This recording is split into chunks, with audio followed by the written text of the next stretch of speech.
You know, I haven't been up this early in a long time, probably since the last time I flew to Orlando. Honestly, I mean, this started for us here on the East Coast. Well, for obviously for Aaron and myself, it started on the East Coast at 5:30 a.m. Ashley's got a little bit better luck than we do because it's like what almost noon right now for you, Ashley. Yeah, 1 in the afternoon. Oh, it feels good to be up at a normal time. See how you feel, you bastards. Uh, and we hate you too. But now we understand your plight, and we completely get why everyone in the UK are frustrated with having to watch these shows because the time difference is so like insane. Yeah, it's refreshing for. It's refreshing to actually have Saturday morning wrestling. It's like the good old days over here. It's like we're getting wrestling on a Saturday. This is cool. Oh wait, they're doing that in August as well. Except we do have to be up at 1 in the morning for it, which is annoying, but also cool. Exactly. And the good thing about it is like with Saturday morning wrestling, I remember watching the shows on USA Network at 10 a.m. on Saturday mornings. And I remember watching those shows, and they were just basically like clip shows with a couple of like good matches and a couple like squash Mm. matches.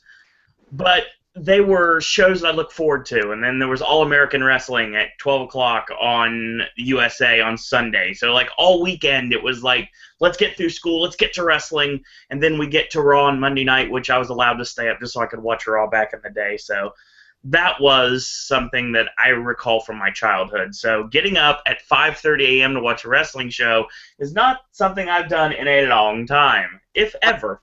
I would have to agree with you on that.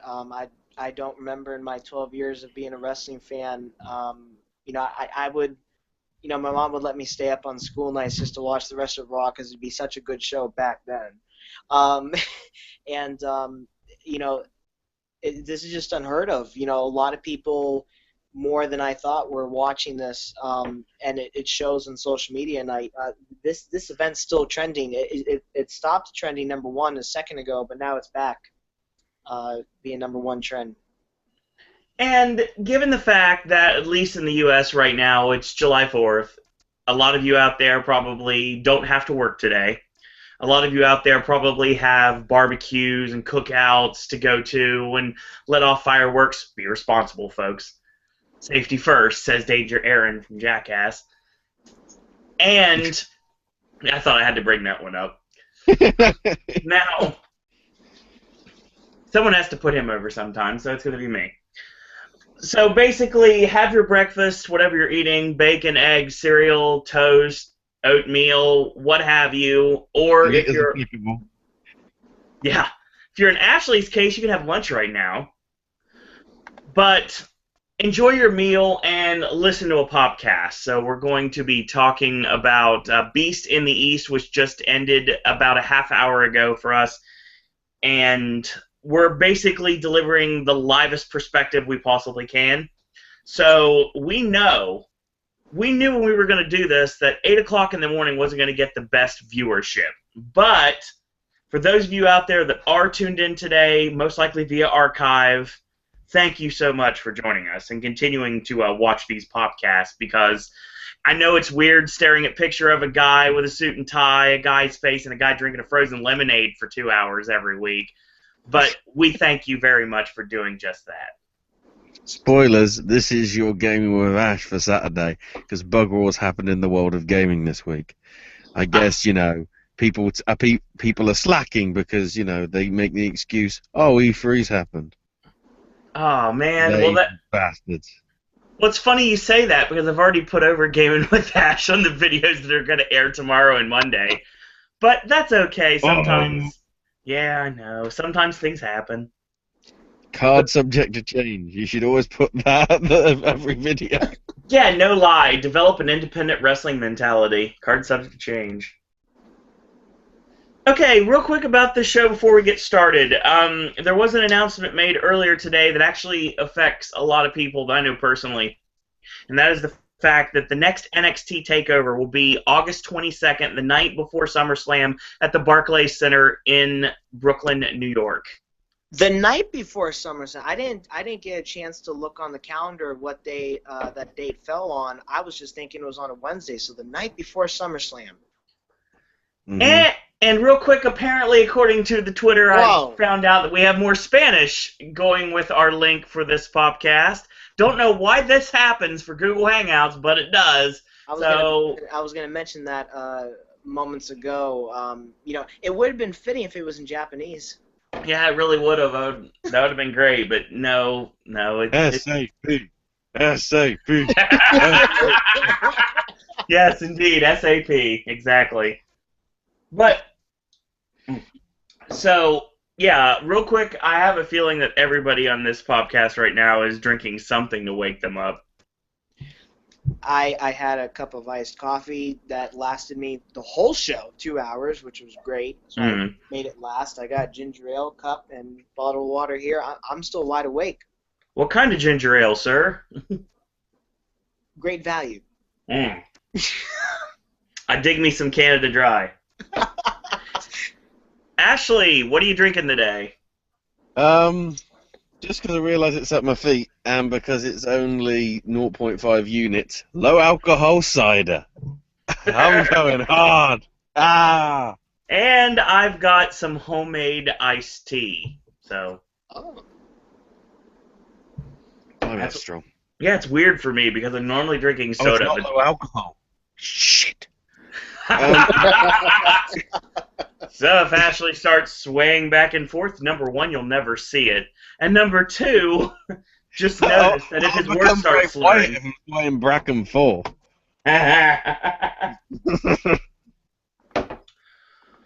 But yeah, I will say this show had an interesting reputation. It was going to be just like Elimination Chamber. It was going to be a house show before they decided they wanted to make it into a network exclusive. And it was done at the Ryugoku Sumo Hall in Tokyo, Japan.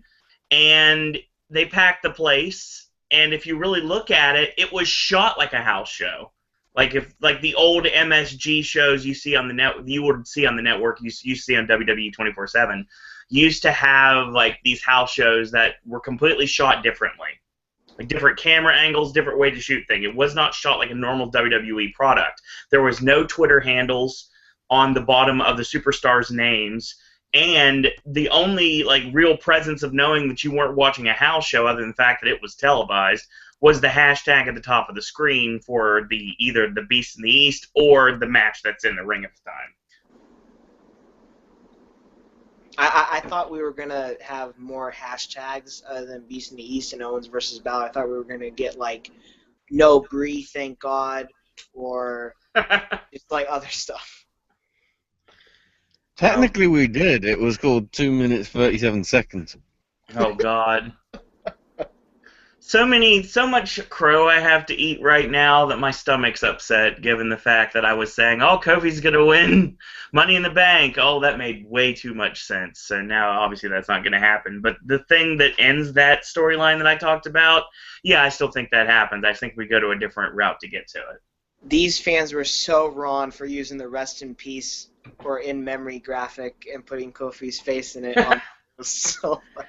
And to be completely honest, I'm sure both of you will agree with me when I say this, the beating of Kofi wasn't that severe. Yeah, it wasn't that severe. I don't think it really can't be that severe, even if Brock Lesnar really wanted to make it look severe or sell it, because the New Day is going to face primetime players in a rematch for the tag titles in 2 weeks. Yeah, and if the New Day lose their rematch, which most likely they will, they can blame the fact that they all got pretty much beat up by Brock Lesnar. Exactly. And it's bad enough that we don't have Eric Rowan in the tag team title picture because, Luke Harper's on his own for now. So, they really can't afford Kofi Kingston to be injured. Yeah, they're testing this new tag team on house shows of Cesaro and Neville. I'm interested to see if that makes it to television. Cesaro and yeah, I would actually like that team. As far lost my train of thought. For as long as Tyson Kidd is out of action, so that would work. Well, we've got a while before that's gonna be over, unfortunately. This was not completely live. The whole show was not live, which Ashley was correct in saying what he thought was to be true, and it was just the fact that no one read into it and realized that they were not going to air a couple matches. But they actually did air several matches on the show. They pulled a TNA? Ah, boy. There were 5 matches on a 2-hour show. The first hour or so, whatever you want to call it, was dark matches, sort of just for the people in attendance. Which, for those of you pissed that Cesaro isn't getting the brass ring, just fueled it even more. But look at how much time they gave those 2 matches before we went live. Oh, I don't know how long. I don't know when that show was supposed to have started. I can tell you because thanks to Wikipedia and someone that was there live, apparently Cesaro and Diego went about 25 minutes. Diego. Wow. I don't doubt that because both of them can actually carry a really successful match. Neither do I. I'm just amazed that, I'm amazed they do something like that. And to top that off, the Lucha Dragons and the New Day got 25 minutes as well. Lucha. Cesaro got that dark match, and he wasn't on television because Vince McMahon was probably like, yeah, let's make him in a dark match because he flipped off the camera on Raw. Yeah, I didn't even talk about that because I didn't think it needed to be mentioned. Who cares? Yeah, no, it really didn't need to be mentioned. I didn't notice it. It went right over my head. I just thought, technical difficulties. They did a good job. They could have switched the camera angle. Well, actually, no, they didn't switch the camera angle. Randy Orton flipped off. Who was it when he flipped off a few months ago? I forgot. He just put up the middle fingers. I clear as day. I could probably remember the person he pointed it to, but it was a couple months back on Raw when Randy Orton did. They just shifted the camera angle. They could have done that with Cesaro, but no, Cesaro back at the bottom list because you gave the bird. And you haven't grabbed that brass ring yet. In Vince McMahon's perspective, we all know he's grabbed that brass ring time and time again. That's the reason the team with Tyson Kidd was so successful because they were definitely just reaching for the stars with it, and it really sucks what happened to Tyson. But now Cesaro hopefully won't get lost in the shuffle, and by the time Tyson's back in action again, hopefully he's not out of the company. Oh no! If Cesaro, you mean out of the company as released? WWE has not reasons in my eyes or anybody else's eyes that's paying attention, but reason in the eyes of the company. It's well, they're not doing anything with him. His partner's gone, so let's just get rid of him. Yeah, and not even write him out of the story, just release him. If that happened, there would be a riot. Claudio Castagnoli, the Kings of Wrestling return to Ring of Honor. Yeah. I think ROH needs that because Samoa Joe had his final appearance there. Yeah, but Ring of Honor has got a different niche product. I think that they'll be okay. I like the direction they're going with everything right now. I wish I could watch it a lot more than I do, but I'm just waiting for the next ROH taping so that the production can look better on screen. Because right now it's very They put the word professional in professional wrestling. It's very professional. Very sporty, how they do the show. Professional wrestling is legit sport. That's what they make it look like. So, but I'm just waiting for the next TV taping so I can take it more seriously visually with the graphics because they're still using the same graphics as if you were watching it online. On America. And it looks different too. The visual for Ring of Honor looks a whole lot different than any other televised wrestling program. Yeah. And the opener's so hopefully when they do TV taping they do a new opener too, but we should get into this. I got thoughts on Paragon Pro Wrestling, but those are pretty quick. Go ahead real quick. Scared. Have at it real quick. Oh, okay. So basically I posted a tweet and Paragon Pro Wrestling doesn't have a lot of followers on social media. as they shouldn't, because they're a company that's got a national television deal. A lot of people said it was a joke. That company's a joke. I was like, okay, people are already hating. Give this a chance. So I mentioned them in a tweet this morning when they debuted at 6 o'clock in the morning. They did not debut until 6:05 a.m. because they wanted to repeat the opener video package twice, and then Pop TV wanted to repeat a commercial break twice after that opener each time. So I mentioned Paragon Pro Wrestling in the tweet that was redundant, and now it's back to Beast in the East because they winked at me on Facebook saying, there's nothing really else you should be watching this morning but us. And I'm like, you're wrong. So I'm very interested to see what their reply to my tweet will be, even if they even respond to it, because they know damn well nobody was watching their show. They were watching Beast in the East. Not that they were competing with Beast in the East. This just happened to be the day that they debuted on Pop TV every morning, 6 a.m., every Saturday. They're bringing back wrestling back on Saturday mornings, but my dad said earlier wrestling used to come on mornings like at 10 in the morning. So this is not a time that this show is going to be successful. On a network that nobody probably gets at all. Probably even worse than Destination America. So I'm not going to even look at the ratings for Paragon Pro Wrestling. I'm going to give it a chance next week. But tonight they blew it with the technical difficulties or whatever they were doing. That was so annoying. The same opener, same commercial break every time. The show really didn't start until 6:05 a.m. And I'm like, okay, this is just back to Beast in the East. And then that's when Brock Lesnar came on. I'm like, okay, I made the right decision. I made the switch. Well, it's channeling their inner WCW, too, because 6:05 is the time on Saturdays for WCW wrestling, and that's what it was at night. So they were channeling their 6:05 a.m. maybe as an homage to WCW, or they just couldn't get their production worked out, and they just screwed up. Yeah, and the fact that this was pre-taped, so... Ugh. That makes it even worse. Yeah. We want to discuss real quick the live event from Tokyo from last night. We mentioned it on the podcast for Raw last week, so now I want to bring it up this time. We had Neville against Kofi Kingston. We had Cesaro and King Barrett, the Lucha Dragons, Los Matadores, and the New Day three-way. I didn't mean to make that rhyme. Dolph Ziggler and Kane in a Tokyo street fight. Nikki Bella and Tamina Snuka because Tamina was replacing Naomi, who didn't make the trip over. And Tamina replaced her. Yeah, we'll talk about that in a minute. The match that everybody wanted to see, the match that basically was the first thing announced for this Japan tour of the 2 days, and it was Finn Balor and Chris Jericho, and title versus title, U.S. Champion John Cena versus NXT Champion Kevin Owens. So, sounds decent for what it was, honestly. I'd like to have seen some of this more than some of the matches that were on Beast in the East. You probably can when they add it to the network secretly. That would be nice if they would. You noticed if you looked at the ring aprons, for most of the show, pretty much 95% of the show, obviously, you had the WWE Live ring apron, which is interesting because, obviously, this was supposed to be a house show that got it televised because of this. And when you had the NXT Championship match, which really felt like a championship match, obviously down to the ring introductions and everything, but we'll get to that later, there was the NXT logo over the ring apron.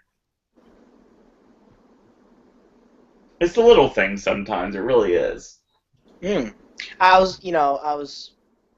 didn't have to, but I was just a little, I'm not going to even say a little surprised. I wasn't surprised when I saw the WWE Live ring skirt. I'm like, yep, they kept that. They weren't going to make one up for Beast in the East. Obviously I'm going to give my final thoughts later once we conclude talking about Beast in the East of what I think they should do with this event going forward. Just a little hint that, I basically want this again. You want this again? Yes. Every year on 4th of July. Start a tradition. Because, if you think about it, what we were saying at the top of at the start of the show is this brought back pro wrestling, and that's what we got tonight was a pro wrestling show. Yeah. On a Saturday morning, or just in the morning in general. So no matter what 4th of July falls on every year, I just think they should do this every year. I seriously think that, you know. Problem with that, because of the whole, leap year thing. Whenever there's an Olympics, which will be next year, that means we need to jump everything forward by 2 days, which means it'd be Monday, the 4th of July, 2016. Oh yeah, and you have to have Raw. Yeah, I don't think we can do Raw live in Tokyo at 10 in the morning. USA will be going, no, I didn't sign up for this crap.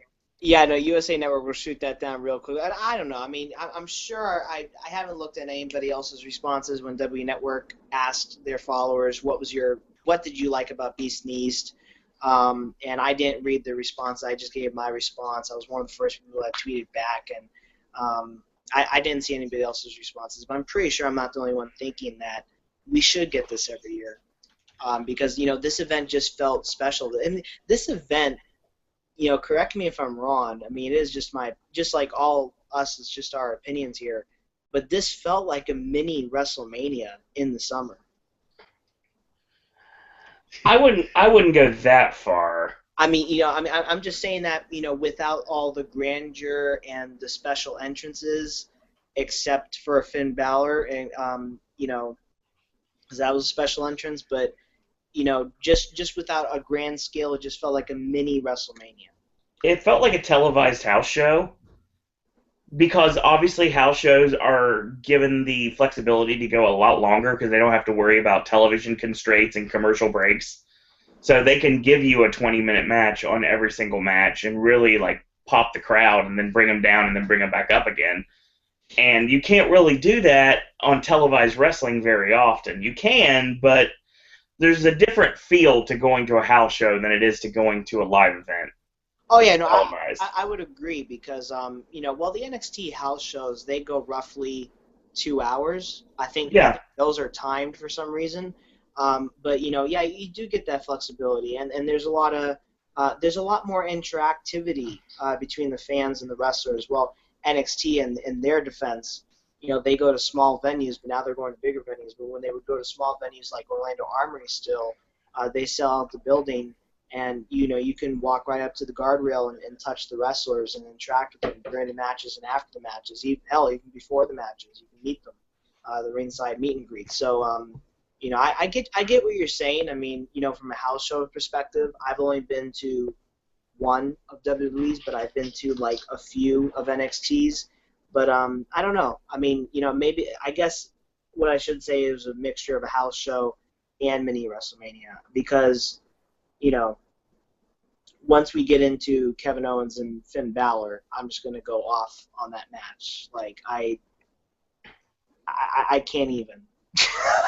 well, it's like I said. Go ahead, Ashley. That technical term? It is now. So I will say right now, before we get started, we had 5 matches on the card, and if it were me, I would have changed the placement on this, and I would have got rid of this. This is a cop-out, I understand, but the way it went, it didn't belong on this show at all. I would have got rid of the Divas match, and I would have put the Cesaro-Diego match on here. Yeah, the Divas match, it caught me off guard. I was like, Divas match? I mean, championship. I didn't think the Divas Championship match would be defended. But, I was like, spoiler, Nikki Bella wins, even without Brie. So. But, I mean, it was good to, I mean, I don't know why, but Paige just looked hotter than ever tonight. I don't know. That's kind of weird to say because she always does look hot. But, I don't know. It just seemed tonight, and it seemed like the crowd wanted to, like, touch her a lot. And my dad noticed that there was like American security making sure they don't touch him. It was really funny. And Tamina just came out with a smirk. So. Well, didn't somebody on WWE television when they were like celebrating get like groped by a fan? So I mean. Yeah, I mean. A while back. Yeah, I mean, if I was in Japan and I was speaking Japanese and I touched Paige, I'd be like, oh no, no, no, no, I'd just be going crazy in Japanese. Oh man, there goes the Japanese fan base for the Popcast. Hey, guys, take it for a token of appreciation. I mean, like, I had to say something rambling because I don't know Japanese. I even failed, like, trying to take Spanish, but that's a whole different language. But hey, you guys make for an awesome crowd. You guys were better than Corpus Christi, Texas, okay? Elimination The, yeah, that crowd sucked. Most of the Raw crowds lately have been hit or miss too, honestly. So Yeah, definitely hit or miss. I agree with you 100% on that. Hit or miss. Every other week, it's either a good crowd or a bad crowd. I know this month isn't this Monday in Chicago again. I believe so. I'm not positive. I swear they go to Chicago 3-4 times a year. It just seems like it. It's a wrestling hotbed. It makes perfect sense. It is, and that's probably an A+ city on the grading scale for WWE. And Oh yeah. and they always take Raw to Chicago. It's never SmackDown, correct? I think their SmackDown's been in Chicago, but usually it's Raw. Oof, that's hard to believe. I would not hold SmackDown in Chicago. I mean, yeah, I would, but just not SmackDown, because the overall feel of that show. Like, I didn't even watch this week's show for some reason, and some people said it's just awful. I'm like, oh, I didn't miss anything then. No, I did watch it because we saw Dean Ambrose versus Bray Wyatt for the 50th time. Like I said, if this was the 80s or even the 70s, Bray Wyatt and Dean Ambrose would be main eventing every single National Guard armory all around the Florida Panhandle. Yeah. And I don't have a problem with them facing off against each other. I just tapped out on SmackDown a long time ago. I want to know why the pans have got handles. That seems biased. That's a good question, Ashley. I wish I knew the answer to it. At 8:30 in the morning, I'm not doing research to find out what that answer is. Now, okay, real quick, another thing about this show was the fact that Brock Lesnar's return to in-ring competition for the first time since beating the streak at WrestleMania. Sorry, Will. When it comes down to it, this show is based upon this. And then they added Finn Balor and Kevin Owens for the NXT Championship and everything else, just whatever. But the reason why this existed, and obviously Paul Heyman did not make the trip to Japan. Brad Rheingans made the trip with Brock. And they basically wanted to visit Masa Saito, who's apparently had a lot of health issues. And they wanted to visit him because they didn't know if this would be the last chance they'd have to go see him before he passed away. So that's pretty much the reason why Brock was scheduled for this show. Now, to give him an opponent, there's a lot of different directions you could have gone, but for some reason they put Kofi against him, I guess, so he could just pinball Kofi, and that would be what they did, and that's exactly what they did, so... It was a new day to go to Suplex City, bitch. Okay, real quick, number one. Okay, I'm going to say something right now, and then I'm going to criticize exactly what I just said. First off, no more three-man broadcast team on Raw. Get JBL the hell off my television. 2, Byron Saxton and Michael Cole, when they are structured and when they actually call the match and put over what's involved in the match and not just laughy everywhere, they are a great tandem. The commentary tonight was pretty much on point. There was a lot of preparation done with this broadcast tonight, without a doubt. They were bringing up FMW. They brought up Dragon Gate. They were talking about IWGP. They were talking about calling him Prince Devitt, like Triple H tweeting out the Princes Come Home. And I really enjoyed the commentary tonight because they didn't have to do the stupid stuff that I hate on Raw commentary. It is one of the few things that made this broadcast so special, and I hope it's not a one-time thing, because another reason why the broadcast was so special, unique, and different than what we've seen, from what we've seen from WWE in the past recent years, and we haven't seen probably ever in WWE. Another thing I'll mention in a little bit when we get to Balor and Owens, but the commentary was just amazing tonight. Like, when Michael Cole said, I was gonna say GFW. When Michael Cole said Dragon Gate, I was like, what? Oh, wow. Yeah. But you're about a week behind, Aaron. Literally a week behind. Oh, wait a minute. Week behind what? Well, we were talking about TNA, obviously, last Sunday, so you're a week behind talking about GFW. Oh yeah, yeah. And it was gonna like I caught it before it slipped and came out of my mouth. But yeah, no, I was just shocked when he mentioned like other companies because that's one thing you never hear WWE doing. You never hear like WWE would never say TNA for the life of them. That was only said on the Vince McMahon Stone Cold podcast. But Mhm. they would never say like ROH. That was CM Punk that did that, breaking the fourth wall. Hey Cole Cabana, how you doing? I love that line. But it was the commentary, yeah. To WWE's credit, they have brought up Ring of Honor before, and they've shown Ring of Honor footage before. Oh yeah, they have. I may They have were not still noticed. photos, but they were Ring of Honor footage. Right, and they put courtesy. They have to give them credit, of course. But I just may have not noticed it if it was said on commentary. Mm. Because we'll all agree it's very rare when they say it on commentary. But yes, in the video footage, yeah, because Daniel Bryan came from ROH, so. Yeah, among other places, but yeah, his claim to fame was definitely Ring of Honor. Mm-hmm. Ashley? Yeah.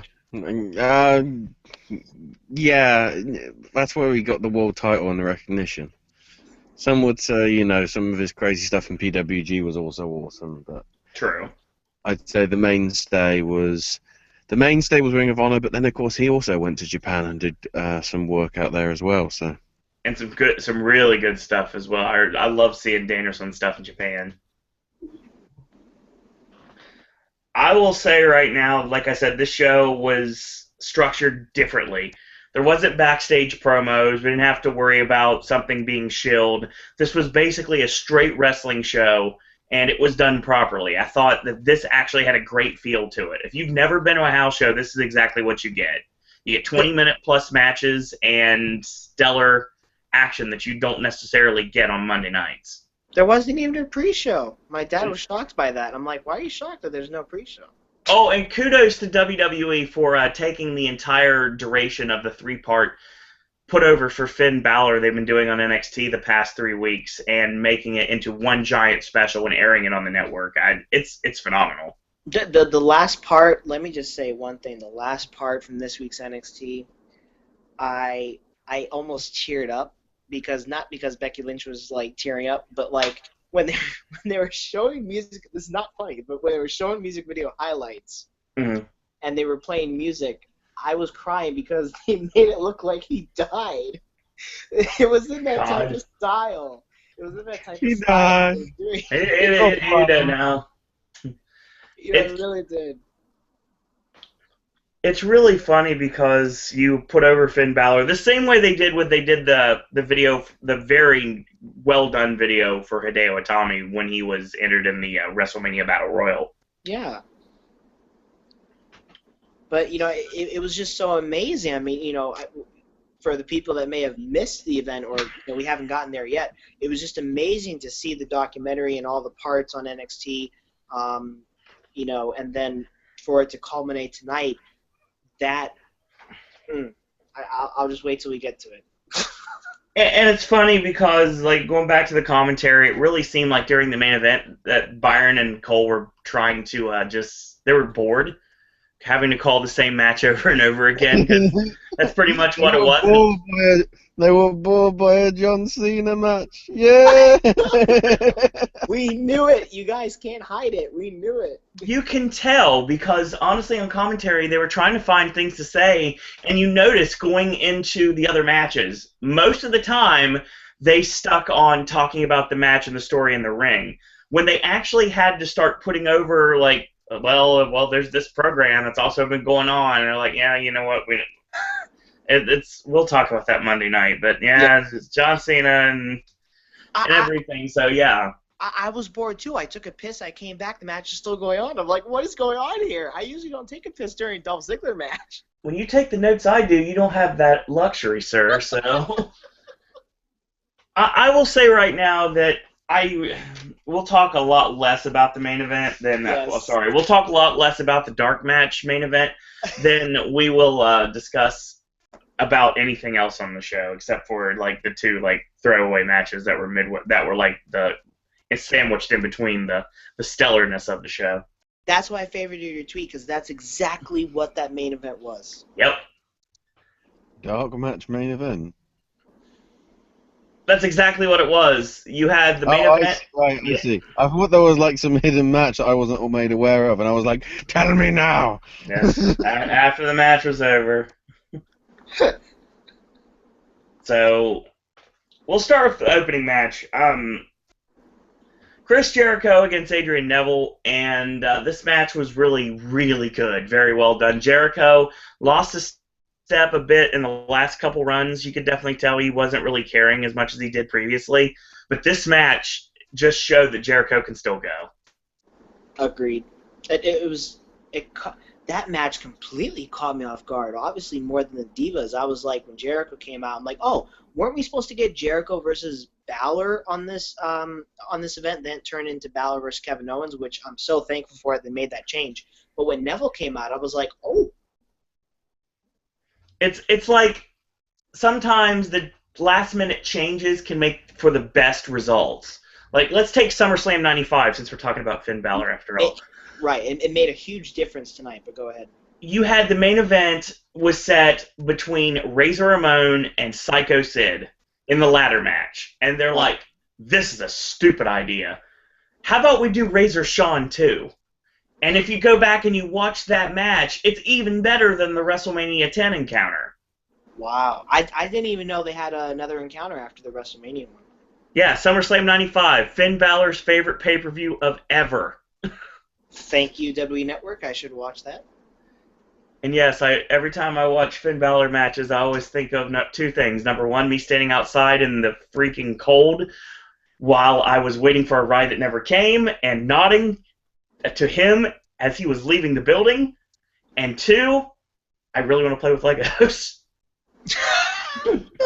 Really want to play with Legos because then I could like put Legos together and like try to build a pirate ship like him and Sami Zayn were doing last week. It was so funny seeing that in the package. He's like, it seems kind of awkward at first. Like he seemed awkward talking about it. He's like, yeah, so I like to play with Lego in my free time. It was the funniest. It's like there was like a satellite, but the satellite fell off. I was like, yeah, this is glorious. I was building a ship the other day. Yeah, that was great. He was building his pirate ship. That was glorious. Yeah, I love that. So hindsight being 2020, if we would have had Jericho and Balor and maybe Owens against someone else, would it have been the same? I would love to have seen Balor and Jericho, and I think eventually we will, if they did film this for the network, which I'm not aware of any television cameras last night in Tokyo, but I could be wrong, but because information has not been released yet, so. If it was an NXT show, there'd be damn cameras there. Yeah, even the NXT house shows when they went to Pennsylvania and Ohio, they were filming for those. They Periscope those. Well, thanks, yeah. They Periscope those, yeah. Yeah. Is Periscope something I have not jumped on yet, but I got a feeling it's coming. I haven't done either. Like, I have the app. I'm just, like, watching Periscopes. I haven't even, like, made a test. I need to make a test before I even, like, do one because, I can't say I'm going to do my first one, then it fails. I will say this when we do another Halloween Horror Nights podcast, and I have a feeling it's coming next week. It just a little something tells me that. I will say right now that I'm really curious to see how many telephones are going to be taken away and destroyed because of people trying to Periscope Bill and Ted this year. That's such a good point. I said take it away and destroyed for a reason. Oh my god. Now, when you go to a live event, you know that there's actually signs at the door that says you're not allowed to film in there, but still people do. And hi. Sorry, it was an awesome celebration. I had to get video of it. It's on the channel, by the way. Sami Zayn celebrating after winning the NXT Championship and Takeover Our Evolution. Oh wow! I took video. I took a live stream of that shit. Like You just sounded really gangster right there. It's like I took a live stream of this, and like, yeah. I took a live stream of that shit, man. I put it up on Tumblr, and it got on World Star Hip Hop. Oh man, World Star Hip Hop for life. I live streamed that when it happened. I live streamed it, and when there was connection errors, I had people messaging saying, "What's going on? What's going on?" And I'm like, "Well, it's the connection from Full Sail. You guys do have a W network. I can't be your illegal stream." But I was streaming it Sure for you my can. followers, But Yeah, yeah, Full Sail has crappy Wi-Fi because you can't use it unless you have an awesome badge that says you belong there. well, Sucks. they had bad security even with WWE because everybody took their phones out. Sami Zayn won. Well, You can't considering the separate. fact everyone was standing up and chanting and cheering, and all the yellow and black confetti was going everywhere, how could they even see you filming anything? And even if they did and they tried, not going like forever on this, but even if they tried, you can't. I mean, and plus, that was our moment. I was surprised we didn't jump the barrier and get in the ring with Sami Zayn. Yeah, I think that may have not been stopped if someone like I think the Full Sail security would have been like, you know what, forget it. I don't Yeah, get paid enough for this. yeah. So Oh, you don't get paid? Oh, I really don't get paid enough for this. So I still have the have fun. I still have the black and gold confetti from that night. It's sitting in a Ziploc bag. You're not the only one, Aaron. Remember? I've got my Ziploc bag too, with my ticket and everything. Yeah, yeah. See? Yeah, there's a video I did on the live event perspective of Takeover Our Evolution, and at the very end I mention all the things I got. I show my ticket and the confetti and all the massive amounts of shirts I bought when I started buying like exclusively NXT shirts and not WWE ones. Yeah. I mean, I've since bought some WWE shirts, but still. Right. So, let's talk about this match, shall we? Chris Jericho and Adrian Neville. This match was really good. Very well done match. Very good back and forth wrestling match. And if you're new to Pop, number one, welcome. It's almost 9 in the morning, at least. Live it is. Or as Rebel on TNA just said on Twitter, why am I up at 5, 6, 7 in the morning? I guess he doesn't know what time it is. It's fireworks o'clock. And number 2, headlock. No, for this show, number 2, chinlock, call spot, chinlock. Okay. The building, the way it was set up, if you were... I hate doing this because this makes me sound like a snarky wrestling fan, and I'm not a big fan of that. But when it comes down to it, like the spot calling is bad when you have a building like the Sumo Hall, which actually like every sound reverberates throughout the entire building. You could hear it as clear as day most of the time. As always, I'm going to say this, especially during the Divas match. Oh, it was especially during Kevin Owens. You could definitely hear him talk to that crowd. Oh, no, that's a different story. Trash talking the crowd, we'll get to that in a bit. Trash talking is different too. Like a boss. Trash talking the crowd like a boss. Like your new sunglasses you just got on WWE Shop. Thank you. Oh my God. Yes. Not even a shameless plug. Segue. That was a deserving plug. Thank you so much. Oh my God, Sasha Banks, who's the baddest boss now? And I'm still waiting on my new King Barrett and my Fight Owens Fight shirts to come from shop right now. Hopefully I'll get them in the next couple weeks. By the time you get a Fight Owens shirt, there's gonna be another one. I would say who was the baddest boss, but he might sue me. That right, Donald? Hey now. Don't dream it's over. I'll tell you right now, I thought Celebrity Apprentice was going to return to Pop. I hope it does. I love that show. It's going to be weird having it without the Trumps, though. Bring Martha Stewart back. Oh, God. We can have a former convicts edition. That'd be fun. I can just picture her now. Welcome to Celebrity Apprentice. I'm Martha Stewart. Today we're going to decorate the office. This is how we're going to decorate. And it's the old set of The Office from like NBC, so NBC sucks. Where is Justice Bieber? But I honestly welcome its debut in Universal. So there. Yes, so you have to take that back. No, I won't take that back because they're mistreatment of both David Letterman and Conan O'Brien. Never believe your contract. That's what NBC stands for. Never. That's funny. Hey, I liked it for America's Got Talent. Used to be Fear Factor, Tonight Show starring Jimmy Fallon, and the live musicals once a year. Oh, there you go. I have to watch them for the Globes. Yeah, this year's live musical is Pulp Fiction. It's The Wiz. Nope, nobody beats him. So, we're going to talk about this match. Like I said, if you're new to Pop, I do this a lot differently than any other reviewer does. I call the match. This is how it works. And then after we're done, I discuss the match with the panel that we have on the podcast. So, yeah, this is going to be different if you're not used to it. And if you are used to it, then you already know what I'm about to do. So, we're going to start off with the springboard Jericho dropkick. Very patented maneuver he hits. He goes to the top, hits the flying body press for a near fall, and locks on the chin lock. So, Neville punches his way out, gets cut off with a knee lift, and whip into a flash roll-up 1-2, and no, a kick out.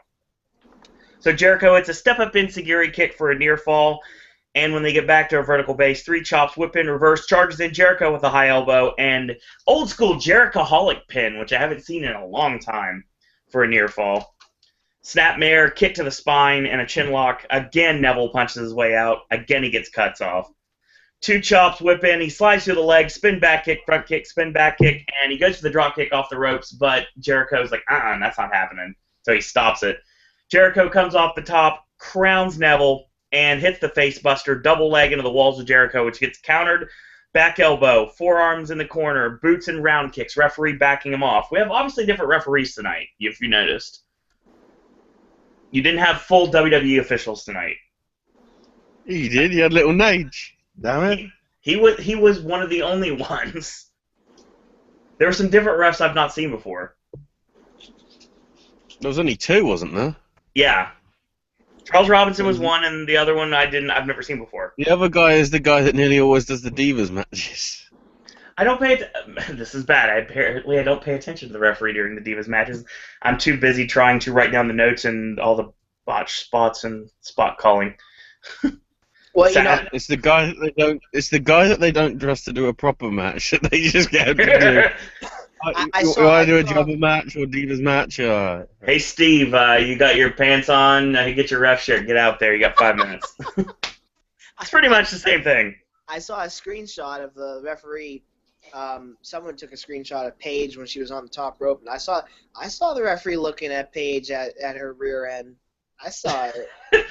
We got the meme of Jerry Lawler staring at Paige, and now we got the meme of this referee that I don't know staring at Paige. So yay, Paige gets people to stare at her because she's a gorgeous lady. That's why. And she complains about, like, a lot of wrestling fans are perverted. Well, some of the stuff that they say to her on Instagram is really explicit.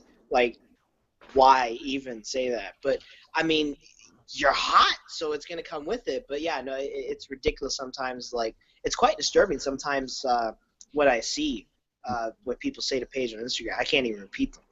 Well, I mean, Paige is a Wayne's World mark, so she's going to be endeared to me immediately just because of that. So the fact that she's gorgeous and she can work, that's a plus on top of that. Oh, she can work. Did the caption on the meme have Paige saying, "This is my ass"? No. Awesome. Well, not awesome. Awesome. This is my house. All right, let's pick it up off that. I can't speak negatively of Paige because her mother might beat the crap out of me. And she probably knows where you live, Ashley. I don't think we've gone that far. If she does, that's sort of an honor and a privilege as well as a worry. Yeah. I mean, yeah. That's a good thing. Actually, it's a good thing on my case, because she lives in Orlando, so that's good for me. Just kidding. Yeah, haven't seen her in the parks yet. Eventually, maybe we will. Uh-oh. I know a lot of the NXT talent spend some time at Universal. If Saraya makes the run round to Shine in Ybor City, I'll make sure to send a message with your addresses to her. Oh God. That's great because no one knows where I live, so that's a good thing. I don't make that public. Oh, yeah, I don't even either. Only for surveys and contests. But if I saw Paige like at Universal or Halloween Horror Nights, even better, I'd just be like, I'd probably faint. I'd never faint for anybody, but I probably would faint. I didn't say Paige. I said Paige's mom. Yeah. Oh, well, I'm talking about Paige. I'm not really her mom. Oh, He don't doesn't know, you Ashley. He just I doesn't don't know. wait till tough enough. Not tough enough. You wait till Total Divas when Paige is actually on it. Oh, you're gonna have some fun there. Well, the Page is like the only reason why I actually kept watching Total Divas the last season. I think a lot of people feel the same way, and thank God they have her still on the show this season. But I miss my girl on the show. They shouldn't have kicked her If off. you saw the last season, then you've already seen Paige's mom. That's true. She was on an episode, I think maybe two episodes or 3 episodes, Total Divas. I might be wrong. Oh yeah, no, she was. I guess I don't know that her mom used to be a wrestler, right? No, you No? used to be. There's no use How to bloody be. dare. She's been wrestling for 20 years. See, Yeah. that's what I don't know. That's exactly what I don't know. If I had known that, I would appreciate her more. Hashtag This is Aaron why not you are knowing. an idiot. This is why you're an idiot. You are a social delinquent. You're just... You're welcome. Wow, this side is taking hold of me. How much proof is that cider, Ashley? Is it 100%? No, but I was trying to be. This is why I'm the intellectual savior of the masses, because apparently, Sandow isn't on television anymore. He's just on Superstars. Yeah, and it's not even Sandow, it's Mandow. It's not the same thing anymore. I just thank Paige's mom for pushing her out. There, said it. Oh, God. Wow. Hashtag awkward. Go watch Swerve on the WWE Network. Now. And just because I said that, we got a second viewer. And we just lost them. You idiot. Okay, when we actually get into this match, which we're getting ready to get into, I'm ready to kick it up into high gear. So Neville with a whip, he charges in, high back elbow, ducks the clothesline, back kick, heads up top, gets crotch. Jericho with 2 forearms climbs up, goes for a superplex, gets blocked twice. Front suplex off, red arrow, but no, Jericho out of the way, so he lands on his feet. He pops up for the Rana, and he gets caught with the walls of Jericho, but he presses up, and he goes back down. He presses himself up, goes back down, and somehow is able to get to the ropes just in the nick of time. So 4 stomps to the midsection, and Jericho charges in, gets sidestepped over the top rope to the floor. Spaceman plancha, and the crowd chants, "This is awesome." Tosses him in, heads up top, and decides he wants to go against it. So he heads up top, and he goes down, and he does with the springboard instead. And he hits a shotgun drop kick, standing shooting star press. Thank you, Cole, for actually calling it. 1-2, and a kick out. And 2 chops in the corner, round kicks, charges into a forearm by Jericho, and a forearm again, whip is reverse. Jericho telegraphs the drop kick, and Neville finds no water in the pool there. Lion Salt, yes, Lion Salt from Jericho for a near fall, whip in, charges into a high boot, springboard, and code breaker from Jericho, 1-2, and no, Neville's able to kick out. So he forearms him twice in the kidneys. German suplex is blocked, standing switch reversal, a German. Not really like a release German, not like a normal deadlift German, just kind of like a basically a belly-to-back suplex in essence. He nails his version of the Avada Kedavra, which is the super kick to the grounded opponent, and he heads up top for the red arrow, but Jericho gets the knees up, locks on the Lion Tamer, not the walls, the Lion Tamer, and Neville taps out, and that's how we end our first match on the show. That was a fun match. Yeah, it was. Very fun. I like for the Japanese crowd, they brought out a lot of the old school stuff that real fans that watch everything. I'm not saying that people just watch WWE aren't real fans. I'm just saying that fans that have an eclectic array of wrestling that they watch and have watched a lot of wrestling throughout the years, they will a lot more appreciate these matches for what they actually got out of them. This crowd was just so much fun, and yeah. One person, I think it was Wrestling Mania, said that the Japanese crowd's trying to be an American crowd. I said, you know what? I say it on 4th of July. Japanese crowds are better than American crowds. I said it. You saw a Simon Gotch dress-up fan. And I saw that. That was awesome. Dress-up fan. Even though American fans do the same, Japanese fans and American fans go hand in hand in some areas. but for appreciating good, professional, quality wrestling, what we saw tonight or this morning, wherever you are, the Japanese crowd delivers. And talking about people that were in the crowd, I saw somebody else in the crowd that actually popped me, to be honest. I saw someone dressed up like Curry Man. I didn't even see that. I would have started doing the Curry Man dance. Everyone knows how big of a fan of Chris Daniels I am, so yeah, I definitely noticed that without a doubt. This match was really good. Good back and forth match. Told a decent story. Jericho got the win. I mean, I'm not necessarily sure if he should have gotten the win, but I guess it makes sense given the fact that the veteran needs to get the victory, especially in Japan, when apparently, from what I heard last night when Jericho came out for his match, he actually got like one of the biggest reactions of the night. So it made sense for him to go over, because if you look at this show on a storyline perspective, with one big notable exception, there really wasn't many storylines to these matches. These were basically wrestling matches done for the live crowd.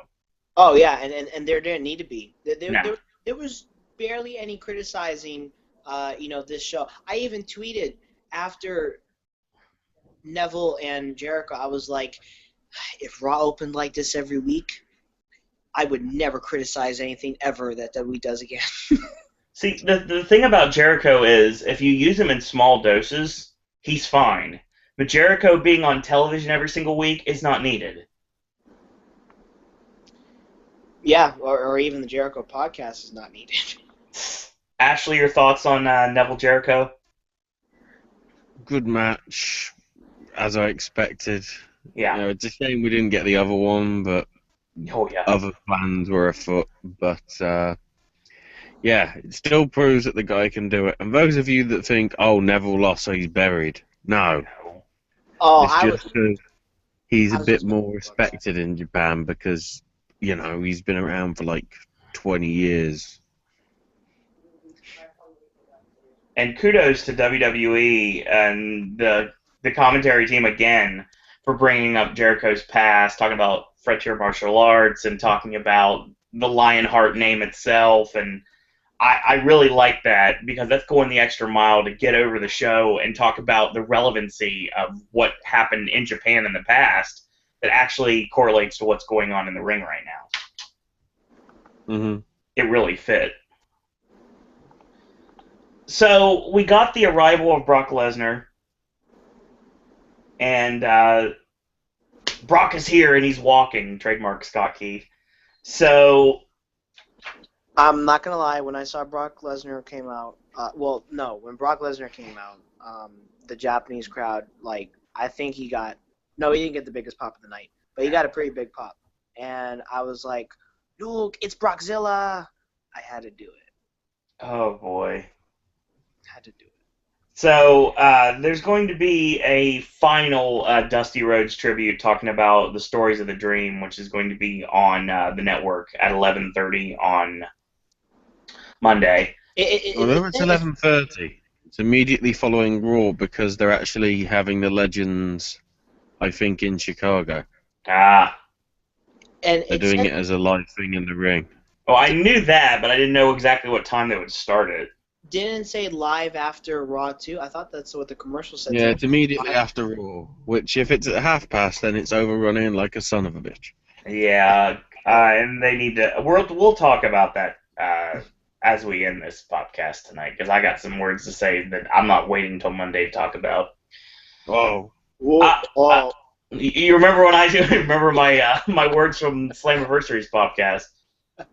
I will say right now that we are not going to be changing our start time on Monday as of right now. We've got a full packed show with some special guests, one of which who's going to be actually a regular on the Popcast this moment forward. He may end up having to miss a couple here and there, but by and large, he should be a regular starting this Monday. Starting now. Starting this moment. and you know, and it'll be the moment. Since you said it's going to be a packed show, this is our bell to bell. Oh Lord, I wouldn't go there. No, that's going to be our WrestleMania content next year. It's going to have like 2 people on it. We don't We have don't have commercials. commercials. That's not true. Our commercials are putting over whatever random thing is being put over, like the Apple Watches, and talking about tickets are still available for Washington D.C. Raw. But are tickets still available for Chicago, or we can't plug that? I would guess that building's gonna sell out fast. Okay, well, get your tickets soon. Get Tickets your are tickets. still available. P&A store to the UK in January. And no, CM Punk will not be in Chicago. I believe it is. No, he will. He's always in Chicago, but I mean, he will I be mean, until he he'll be moves permanently. But permanently. still, I heard he's moving to Milwaukee to do more UFC training. That's what I heard. We want the cup. We want the Owen doesn't care. Owen doesn't care. I don't like sports. So, and we lose viewers based on that. No, everyone knows that knows me. They know I don't watch sports. So there. But yeah, I will say right now that we're not going to be changing our time. We're actually going to be going live normal time, 11:30, and I would say we'll just catch the replay whenever it airs on the network for the Dusty tribute. We did our tribute, and SmackDown did theirs, Raw did theirs, NXT did theirs, and we're going to have one final send off to the Dream. So. I actually don't have a problem with that. I think maybe some people, not out of disrespect to Dusty Rhodes, they may be like, well, we already paid tribute for him for a whole entire week. Do we have to do another special? Yes, you do have to do another special on him. Yeah. But, these interviews are going to be great. These are the ones that they kind of showed on the first documentary, but these are going to be emotional interviews. A good thing we're not watching it really kind of before we go live in the air, because I probably would be crying or wiping my tears. Not making fun of Renee Young, but I'd be crying on the podcast like Renee Young did at Money in the Bank. Bless her heart. But it should be a great emotional, moving special. Let me put it this way. If you're not a longtime fan, if you're new to the product, if you're just a WWE fan, or you're just a new wrestling fan in general, number one, welcome. We have a really crazy world. Welcome to it. And number two, when it's all said and done, Dusty Rhodes would be, to the fans that are now, would be like, say something happened to Steve Austin or Dwayne Johnson. That's pretty much, like, this is going to be they're going to be like a billion tributes, and they're all deserved, and they all need to be done. Exactly. So, right. Dusty Rhodes is a major name in the history of the wrestling industry, and he needs to be discussed as much as possible, especially so new fans can go watch the old footage. That DVD is spectacular. Check it out. And then they can make their own decision about the Dream. So, yeah, it's basically just putting over somebody that needs to be put over. And just like Ultimate Warrior. And that was a wrestler that I didn't grow up with. I had no idea who the Ultimate Warrior was. I looked in the history of wrestling, but last year, that affected me for some reason. I wasn't even around yet when he was wrestling, but that loss affected me. I was never a Warrior fan, but I understood his contribution and his place in the wrestling business. Right. And it was a shock when it happened. Yeah. So. But we're gonna, unfortunately, this is not a segue, and I hate to be the bearer of bad news. We're about to talk about the Divas match. I'm afraid we got some bad news. well, first off, this also correlates with the second part of the Michael Cole problem. This is my criticism. First off, someone tell me, Ashley, do you know who Bull Nakona is? Because last time I checked, that wrestler doesn't exist. Bull Nakona. Nakona. Nakona sounds like the rejected first name for Nokia before they... It does sound like a video game company, I agree. Nokia do mobile phones, you plonker. Oh, I have no idea what you just said, but it sounded glorious. Nokia make mobile phones. In America, they're called Nokia because you pronounce things wrong, you bastards. It's earlier. Give me a break. Come on, Cole. You were doing so good, but you okay. Mess up once. Bull Nakona. To Byron Saxton's credit, he realizes the mistake and immediately is like, you mean Bull Nakano? Oh, yeah, I was just into the action. Okay. it's not really hard to miss something like that.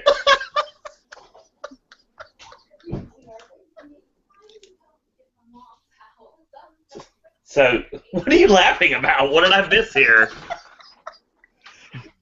Apparently, Lady and the Tramp was playing in the background or something. It was...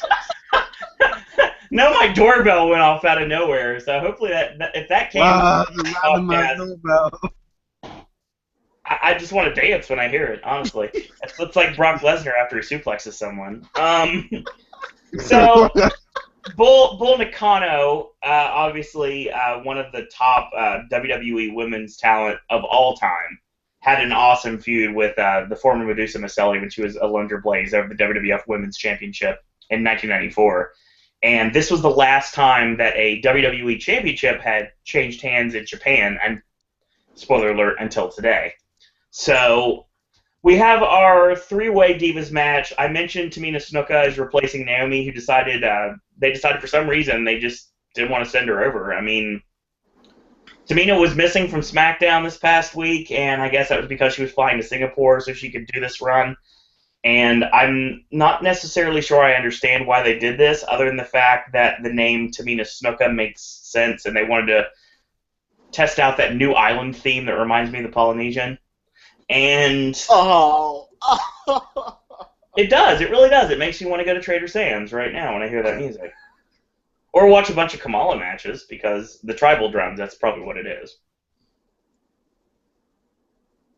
So this match was Paige coming out, and she's clearly the face. And then Tamina comes out. Hold on. We'll get to this. Tamina comes out, and she growls at one fan and then slaps their hand. And then Nikki Bella comes out, yay, babyface style. And she's like, okay, storyline means nothing in this match. Well, that was the whole thing about this show. It was like, this is non-canon. Thank God. Yeah, this match was short. It's about the length of a Raw match. This would have had a commercial break in the middle. The spot calling was extremely loud, and it was really noticeable. Like, there was one point in the match that literally you heard the word duck. So I had to mention that. Yeah, exactly. We get to pretty much a Tower of Doom spot, and that ends up going... It doesn't go awry, thankfully, so... There's no referee, though, because the referee was out of position. This is the referee that normally does the Divas matches, like you said. Yeah, he was out of position. Shock, surprise. He should know this from now on. Tamina goes for a cover on Paige, near fall. Goes for a cover on Nikki for a near fall. We go to the finish here, and basically the Rampage connects to like a lukewarm reaction from the crowd for a near fall. Paige sets up the PTO, and I was like, she's going to super kick her, isn't she? And that's going to be what leads to the finish. And lo and behold, it's exactly what happens. Tamina hits a Samoan drop and heads up top for the Superfly Splash, but she misses. And Nikki, channeling her inner Lex Luger, drops her with a forearm, and that's the end of the match. Not even like a proper finisher. Just, smack you with a forearm. Even Luger used to run with the forearm. When he was the narcissist Lex Luger, or when he was made in the USA Lex Luger, when he was working with Yokozuna, or when he worked with Kurt Hennig at WrestleMania, when it comes down to it, he actually ran with the forearm. Nikki just forearms people, okay? Strong style Nikki Bella. She's getting lazy in her old age. So, yeah, there's 223 days as of today and counting for Nikki's Divas title run. This is basically like a big red flag that says Nikki's going to be champion until she breaks AJ's record. I hope that's not the case because she needs to drop the title. But the problem is you really haven't built up anybody to take the title off of her that would be believable at this point. Paige, yes, but at this point I'm not sure. I mean, you could have a case for Charlotte or Sasha Banks, but I don't think that happens right away. But it would be funny to have it done to the person after Paige finally wins the championship. It would be funny to see her drop the title the same way that she won the championship in the first place. I'll keep saying it. I don't care what you say. I just think they need to bring Charlotte and Sasha Banks. Like everyone's saying it, bring Sasha Banks and Charlotte, or either one of them or both of them to the main roster soon. Well, I don't have a Yeah, problem but with then that as they have long to as suck somebody's dick backstage because that's how it works. It's not like NXT when it's about wrestling. I Yeah. know. It's about sucking your way to the top in the other division. Yeah, I think the boss would get maybe like a 2-minute squash match on Raw, and that would be her introduction. Kind of like what they did with Charlotte and Natalia when I was on vacation and this match happened on Raw, and apparently it went like 2 minutes, and the That whole was internet exploded because of it. that was a fail, and Triple H said in an interview, well, before she comes back again, we're gonna try to, bring her back a few months down the line so people can forget that match. Well, I just brought it up on a Popcast, so there you go. You can't forget it because it's now on the internet. Wrestling fans don't forget. No. And also, I want to bring it up. I want to ask her to bring it up, including what, Ashley? The what notice? We're going to go there today? All right, go ahead. Oh yeah, the 2 weeks notice with Hugh Grant and Sandra Bullock. That wasn't a bad film. I don't know. How many months has that been now? 2 weeks notice? Oh, didn't it come out in like 2002? Yeah, I believe so. I was working at Regal by that time, so yeah, that sounds about right. Oh, we're talking about the Kane one. Oh, right, Kane, yeah. Kane, yes. 2 weeks notice. Yeah. I thought So we you just knew wrote your him out. joke. Russell Crowe reference to somebody for Sheamus, even though he wasn't on the card. Banshee reference for Lana, even though she wasn't there. Damn it. And tickets are still available for Raw in Washington, D.C. That's not mine. That's yours. That is mine, yes. So we... Go ahead, Ashley. I stopped talking. Okay, well, I heard you, and then you stopped, and I was like, I'm not trying to cut you off here, so... I'm not gonna let you finish. Thank you, Kanye. Much appreciated. Oh. Taylor Swift, Bill and Ted this year, mark my words. Now... Woo! Donald Trump in Bill and Ted this year, mark my words. Woo! All right, we'll talk about that very soon. It will be most excellent. Now, Brock Lesnar returning. First off, another thing you have to notice as well. If you notice the setup for the show, it's set up like a house show because you had the curtain and you had the light, the rig that basically they walked underneath, like the archway, which they only do on house shows. Brock coming out underneath an archway just felt wrong. Yeah, well, it seemed like too sudden because, voila, he's already out there and the Japanese crowd went crazy. And it was also set up the way where you saw fans with their legs dangling over the ledge on the balcony. Yeah, that's what happens sometimes in that building. Guess what? You gotta love it. Yeah. Yeah, I don't know if they ever did, like, IWA shows over there or not in the sumo hall, but if they did, I could see that being something that happened on a regular basis. Brock promo, great video package for Brock, and we get to our match. Kofi Kingston comes out to be the sacrificial lamb for Brock Lesnar. He's by himself because before the show started, the New Day faced off against the Lucha Dragons, and apparently was a 25-minute matchup, and that's the reason why. Which is wow. Lucky people also got to see Diego and Cesaro for 25 minutes as well, which I'd love to have seen too, much more than the Divas match. And this isn't being sexist. It's just I like wrestling, so. Seriously, I mean, I'm not. Lost a viewer. Yeah, wow. I'm not discounting the Divas division. I'm trying to find something in it, but it's just by and large, like the matches are very repetitive. And I agree. Yeah. Tamina Snuka, I got no problem with her personally, but since she's came back, she's had a lot of bad performances, like when she fell for the referee on Raw and not knowing how to take a short arm clothesline 3 times from Paige a week ago. Come on, Tamina. I get it. Your dad's watching. It's hard to live up to the Snuka name, I get that, but to some people, I don't think the Snuka name holds a lot of water. Oh. But Jimmy Snuka's a nice guy. I actually worked a show with him in Pennsylvania. So, yeah, he's a nice guy. So, yeah, this match was basically just what you thought it would be. It was just an elongated squash with Brock completely no-selling everything. And I mean everything. So Kofi was trying to kick the legs. Ashley brought this up on Skype with me. He tried to kick Yeah. the legs, and he was like, no sell. He's like, I ain't taking this. And he drop This kicks is like- Brock, and Brock turns to the side. This is like a classic This is like a classic Japan match when Yeah. there's literal beef like between two people. Where it's like, right, we've got to go for the storyline. Go for his leg. Come on, it's injured. And Brock's like, what? You think that's real? Bang! It's just- So this pretty much starts off with Brock like taking a couple shots from Kofi because, to his credit, he went right to work on Brock, but he just paid for it immediately. Repeated knee strikes, and he goes for his like 180 flying body press, but he gets caught, and Brock just kind of tosses him aside. And he goes for the German, and he lands on his feet. So Kofi goes for a springboard drop kick, and Brock just kind of like, no. You just do this all day long. You just bounce off me. I don't care. All day. So eventually the German suplexes started, and Suplex City shirts available in most of your cities out there on WWE Shop right now. Was there one for Chicago must be Tokyo? going crazy for them.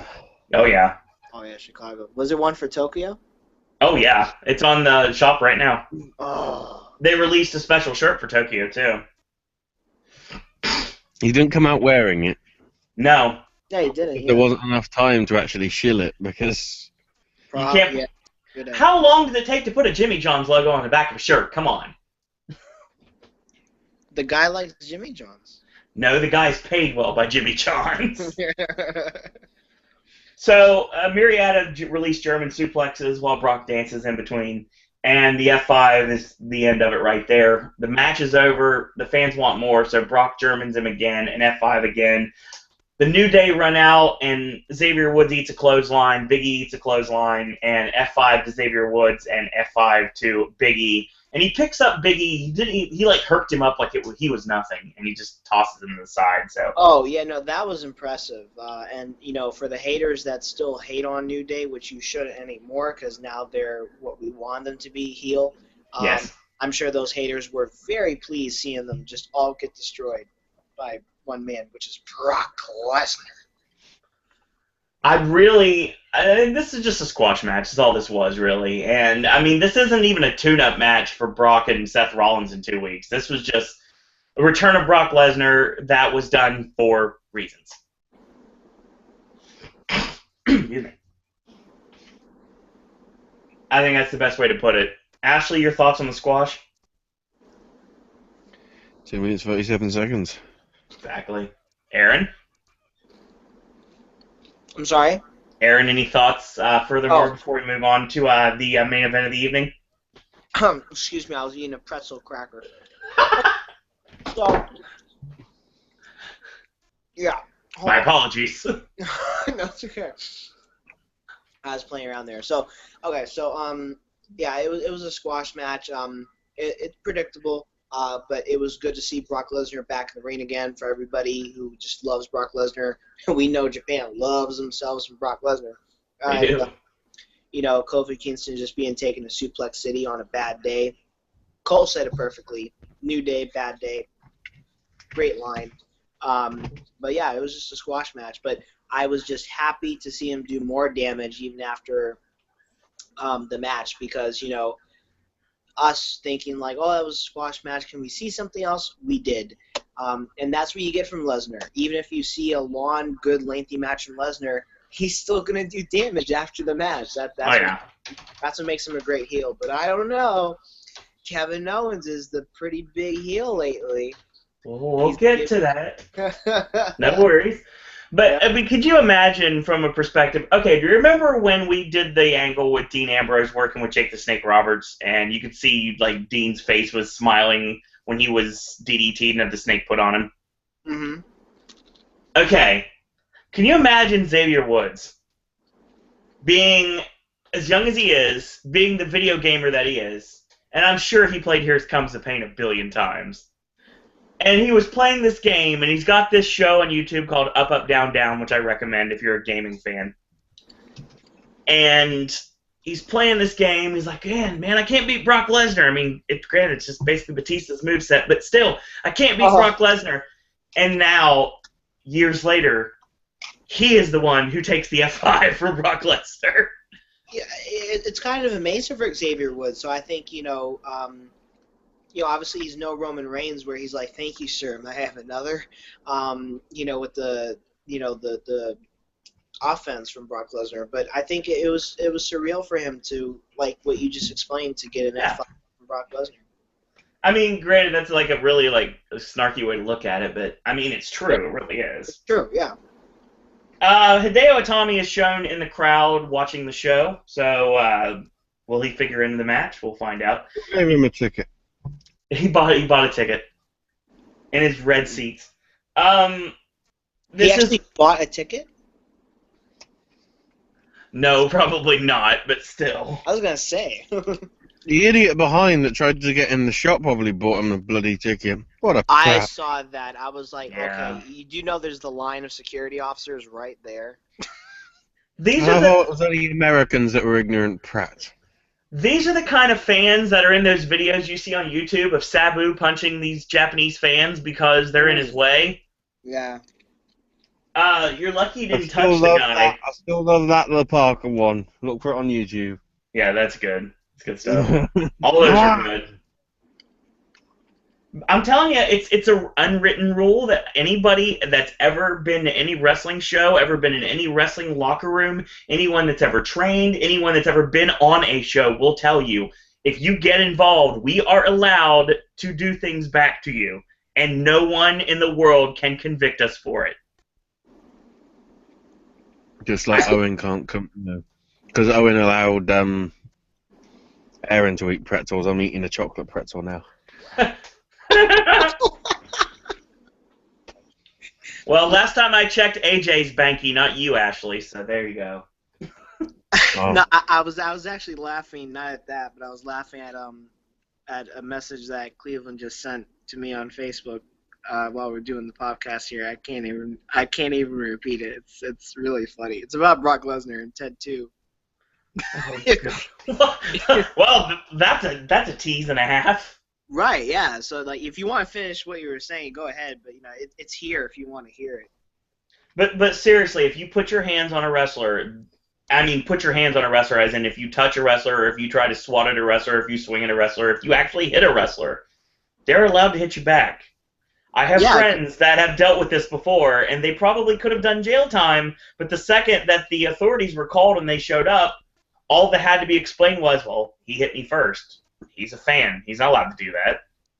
Okay, no charges. You're good. Wow. Okay, case in point. I was getting beat down, and I was feeling like I was getting kicked, and I was selling the kicks. And I looked up, and there were children kicking me. Not workers, children. Like, there were children just, like, putting the boots to me.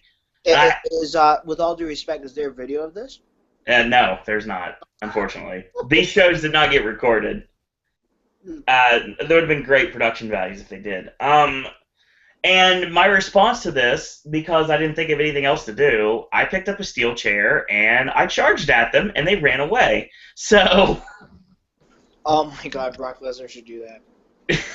No, Brock Lesnar doesn't need to be a manager style trying to swing a chair at children. Brock Lesnar just needs to growl at people. Oh, no. He doesn't. He can just pick up the chair, chase the children, and sound like a banshee, like,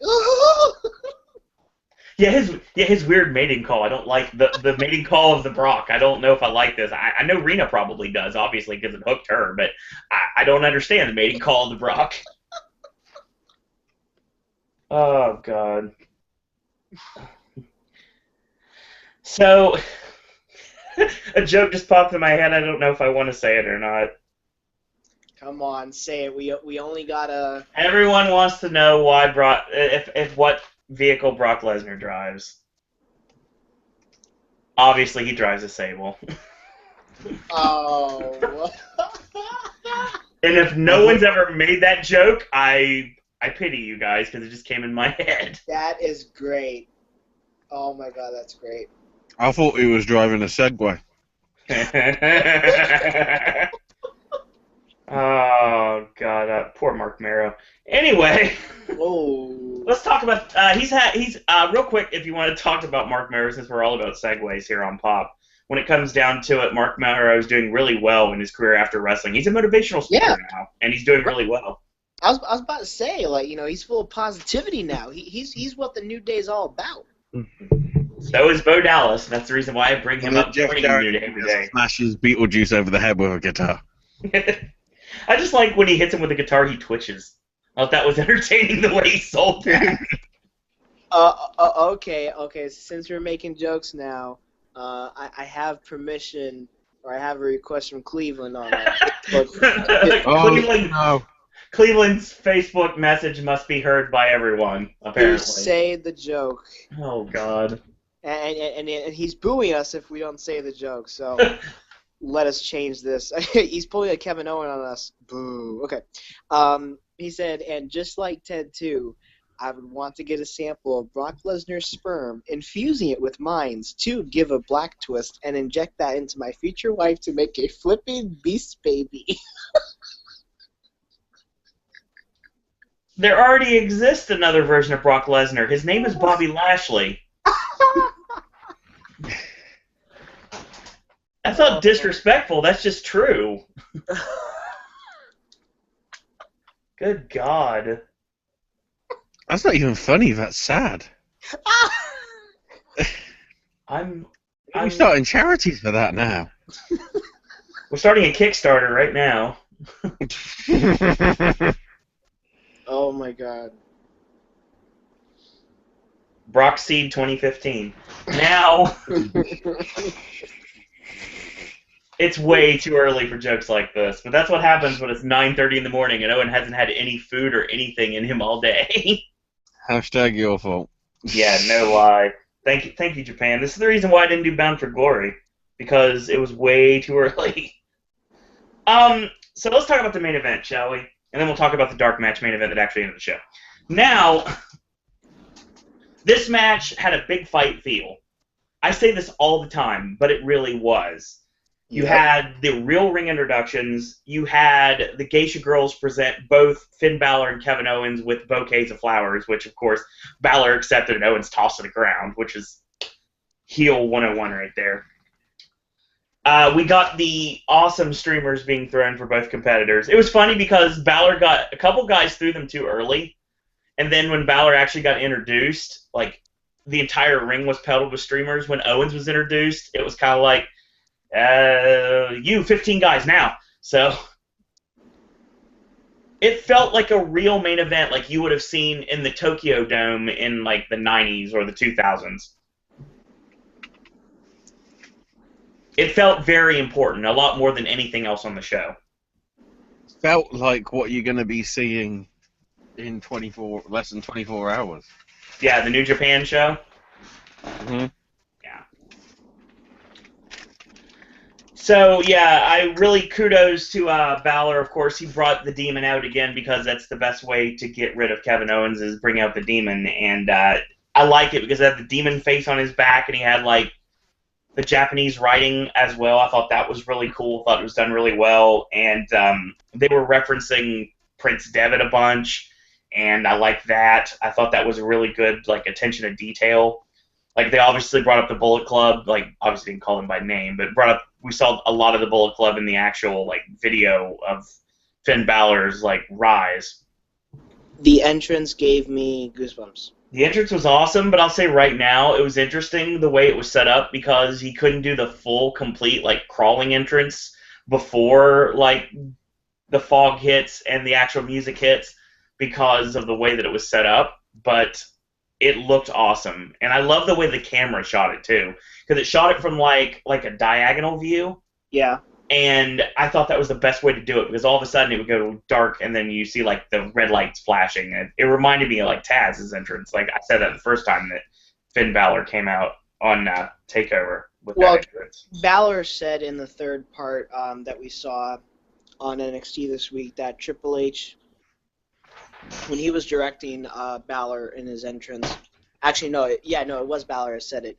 He said Triple H always says to me that we're basically filming a movie. Yeah, exactly. And that's what we definitely saw tonight, definitely with the camera angles. And it's so unique because maybe they never filmed an entrance like this before. I mean, maybe they did with Undertaker, maybe they didn't. But it makes so much sense the Undertaker is giving Balor guidance on the entrance because, like, he's, I don't know, is Bray Wyatt the new Undertaker or is Balor the new Undertaker? Because, you know. That's two different conversations right there. Yeah. Yeah, a little bit, because, you know, Bray Wyatt doesn't have a long entrance. He's just great, and he claims himself he's the new face of fear, even though he got defeated by Undertaker, which was a toss-up. Didn't really know who had beat who at WrestleMania 31, but Balor, I think, definitely is right up there with Undertaker, to be compared. Not right up there now, but to be compared because solely on the entrance. Well, I mean, when it comes down to it, we want to bring the Undertaker situation up. I could do that right now. That's fine. I don't. I mean, I understand why it was done the way it was, and to have Taker lose twice in a row was probably not a good idea. But I wanted the Bray Wyatt to beat the Undertaker storyline. That's the one I was building towards, because obviously Bray Wyatt was being built up as the new Mankind. Yeah. And that's the direction I saw them going, and I really wanted them to go full into it, and not. And right now, Bray Wyatt is kind of in this throwaway feud with Roman Reigns. That it's fun, but in the end of the day, I don't think it's really going to do much for Bray right now. He's kind of at a crossroads in his career with WWE, which is a problem. But WWE has just misbooked him from day in and day out, and it's getting ridiculous. Oh, Bray Wyatt. He's in a feud he can't win right now. Yeah. Well, you know, especially like with a feud that, you know, with someone who's going to be, I guess they're still going to push Reigns into 2016, you know, being on the cover of WWE 2K16? If that's the truth, which I don't know if it is or not, because we'll get our official that's what is going to be their official reveal of the cover for 2K16. That's going to be tomorrow on Raw, or what day is it now? Yeah, no, what day is it? Saturday. It's Saturday, 2 days from now on Raw. I'm not used to doing a podcast on Saturday. Not even Horror Nights podcasts are on Saturday. So yeah, 2 nights on Raw. They'll announce the official cover and I'm guessing Roman Reigns will probably be on it. It might be Seth Rollins. I don't know. Maybe that's going to be the present from the Authority for his hard work for the last year or so. Working for the Authority would be getting the cover. That would make more sense, not even storyline wise, but also just future wise, because Seth Rollins is the future. Like I guess I still can't agree on it, but like. He's the next Triple H in Triple H's eyes, or he's trying to model him after him. And, you know, if Roman Reigns was on the cover, regardless that this game is going to have supposedly the largest roster ever, over 120 people to be exact, more up-to-date roster so that we have people on the roster that are not released and still in the game, and 7 different Randy Ortons and John Cena's. If Roman Reigns is on the cover, the internet will explode, and it will affect people's decisions of buying the game because Roman Reigns is on the cover. Me, on the other hand, if the game is good, I'll buy it. I won't hate on Roman Reigns, but no, I don't think he should just be marketed that way to be on such a prestigious cover as WWE 2K has made out to be in the past couple of years. Yeah, I mean, to be honest, after last year's game, don't call it prestigious. Yeah. Well, yeah. No. This might bring it back into prominence, though, honestly, because this one sounds like they're going to go a different direction with things. This time, they're still doing it cross-platform, which confuses me, but... Makes me happy, because it's the only way I'm going to be able to get it. And I know for a fact I'm getting it. Thank you, moviepilot.com. They thank me for it. You know, all the videos that I did that are part of that contribution... I've been thanking you since day one, Ashley. But yeah, we'll get our official. Like, I honestly don't think it's going to be Roman. Yeah, no, it just can't. It could be Cena, and like the Cena Open Challenge could be one of the modes of the game. No. Could you imagine though an open challenge mode where you never know who your opponent's going to be and you have to go through like 10 matches of open challenges in order to be able to? Yeah, it used to be called Slobber Knocker mode, and that was awesome. But then they got rid of it. That's exactly what it would be. It'd be Slobber Knocker mode for this generation's gaming systems. If there was a challenge, and I like that idea, and if that was an actual game mode in real life, Could be. and I was playing it, I'd be like, oh my god, I have delivered this match like Cena. I have to have my best matches of all time. I have to work extra hard. Yeah, and Cena does work extra hard, honestly, every single time, and I've said that a billion times, and we'll talk about it in the dark match main event that's later. But let's talk about the main event, shall we?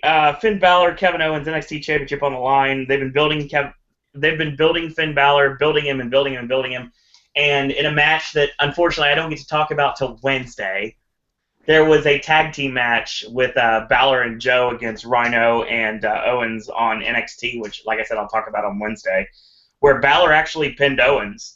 And Wrestling Logic would tell you right then that Owens was retaining tonight.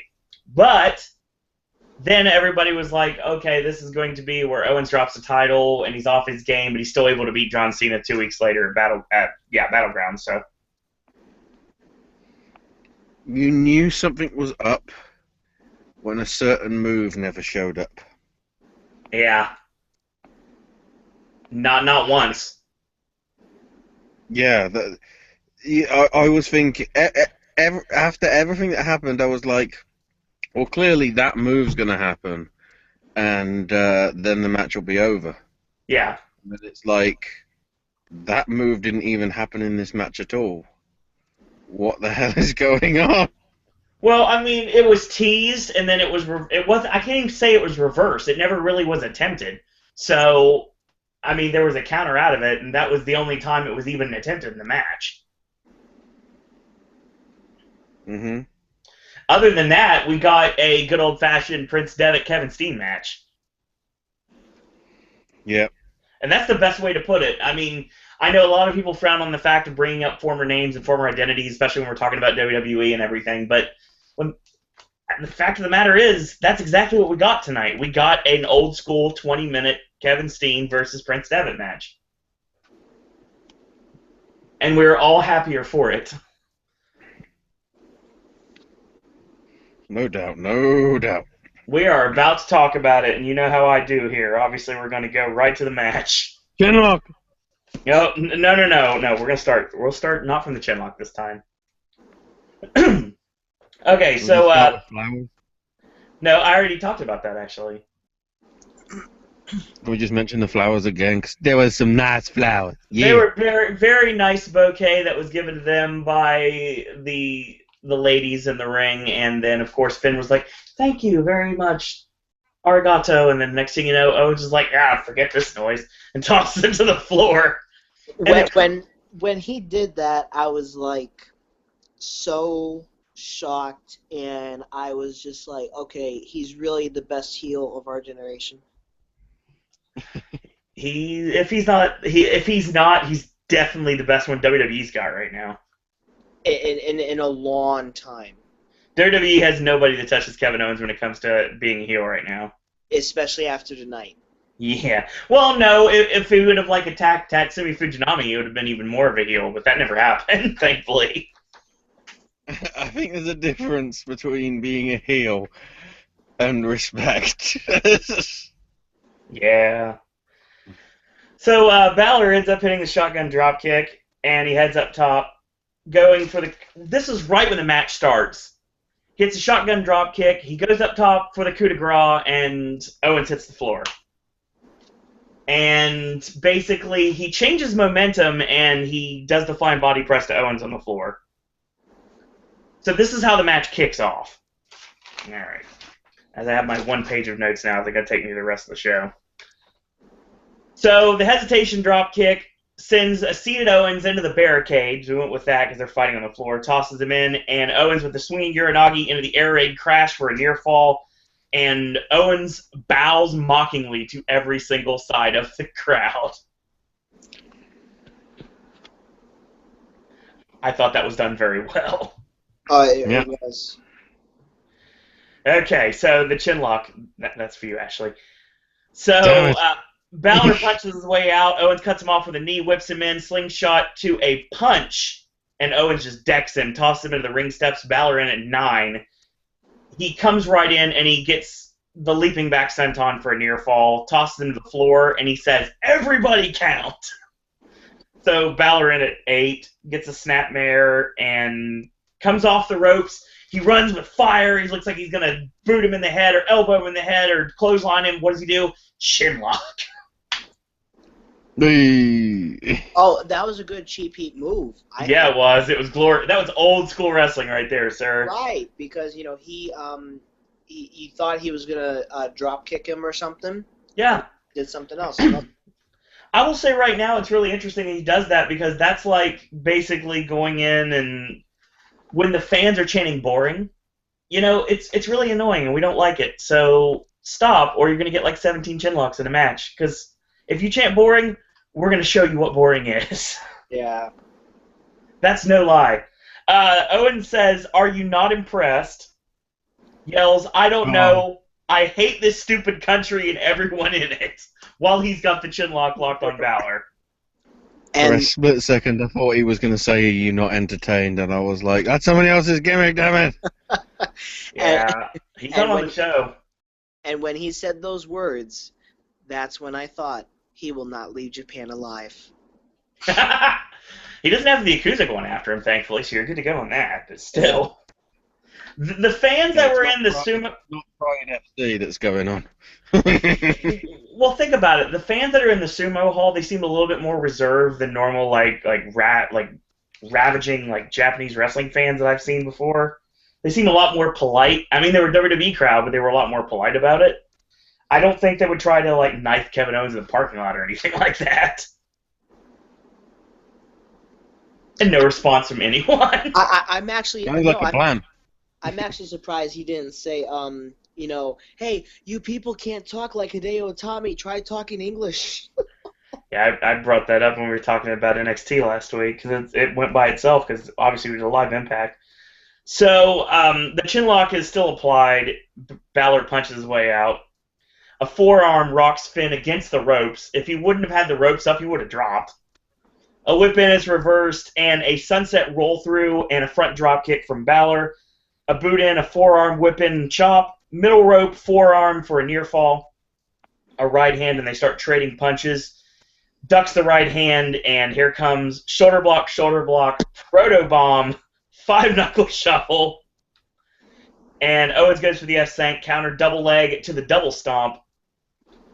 Charging chops in the corner on opposite sides. Reverse tip-up. F-Sank countered, and reverse Bloody Sunday countered into the snapmare, and Balor lays him out with a Pele kick. Charges in, Owens low bridges him, and he goes over the top. Finn with a tope con hilo tosses him in, heads up top, M. Bison to Kevin Owens. And Ashley, I'm sure you're kind of surprised to see what happened next. I'm trying to think what happened next. Balor breaks out reverse Bloody Sunday, but not this time. He actually hits Bloody Sunday. The real Bloody Sunday, not the reverse. He actually hit the real one on Owens for a near fall. Channeling some Prince Devitt there. Right, yeah. No lie. So, speaking of that, we'll get to that in a minute. He heads up top, coup de grace misses, release German from Owens, cannonball in the corner, the package side slam. There's no other way to call it. That's what it was. Near fall, fans chant, "This is awesome." He yells, "You're done." Tosses him into the ropes, and he holds on, and of course he hits the sling blade, does Balor, heads up top. Owens grabs the leg to stop him. 2 punches, Owens with a headbutt, and Balor gets knocked to the ring apron. Owens tries to counter and high kick, heads up top, coup de grace, 1, 2, no, he kicks out at 3. Hang on, before you get any further, why did they never reference the cannonball? I don't know why they never brought it up. Maybe they brought it up before in commentary. This is where you need Aaron Bauer from AIW. It's like, cannonball! That's probably, well, you guys heard what I sound like as a commentator, but I mean, obviously I can do move for move. I don't have that much writing space or time. So I haven't done that in a long time. Still available. Yeah. So basically, after the coup de grace gets a barely kick out. So the punches and kicks in the corner. He puts him on the buckle, but he stops him. Headbutt punches, and they put him on the buckle again. He climbs up. They trade punches on the top rope. Superplex is blocked, and Owens going for the key crusher off the top. It's stopped, and high kick, climbs up, gets caught. Owens with a Finley roll off the top, 1-2, and no, another kick out. So he heads up top for the swanton, but the knees get up again into the upper back. Bloody Sunday does connect this time for a near fall once more.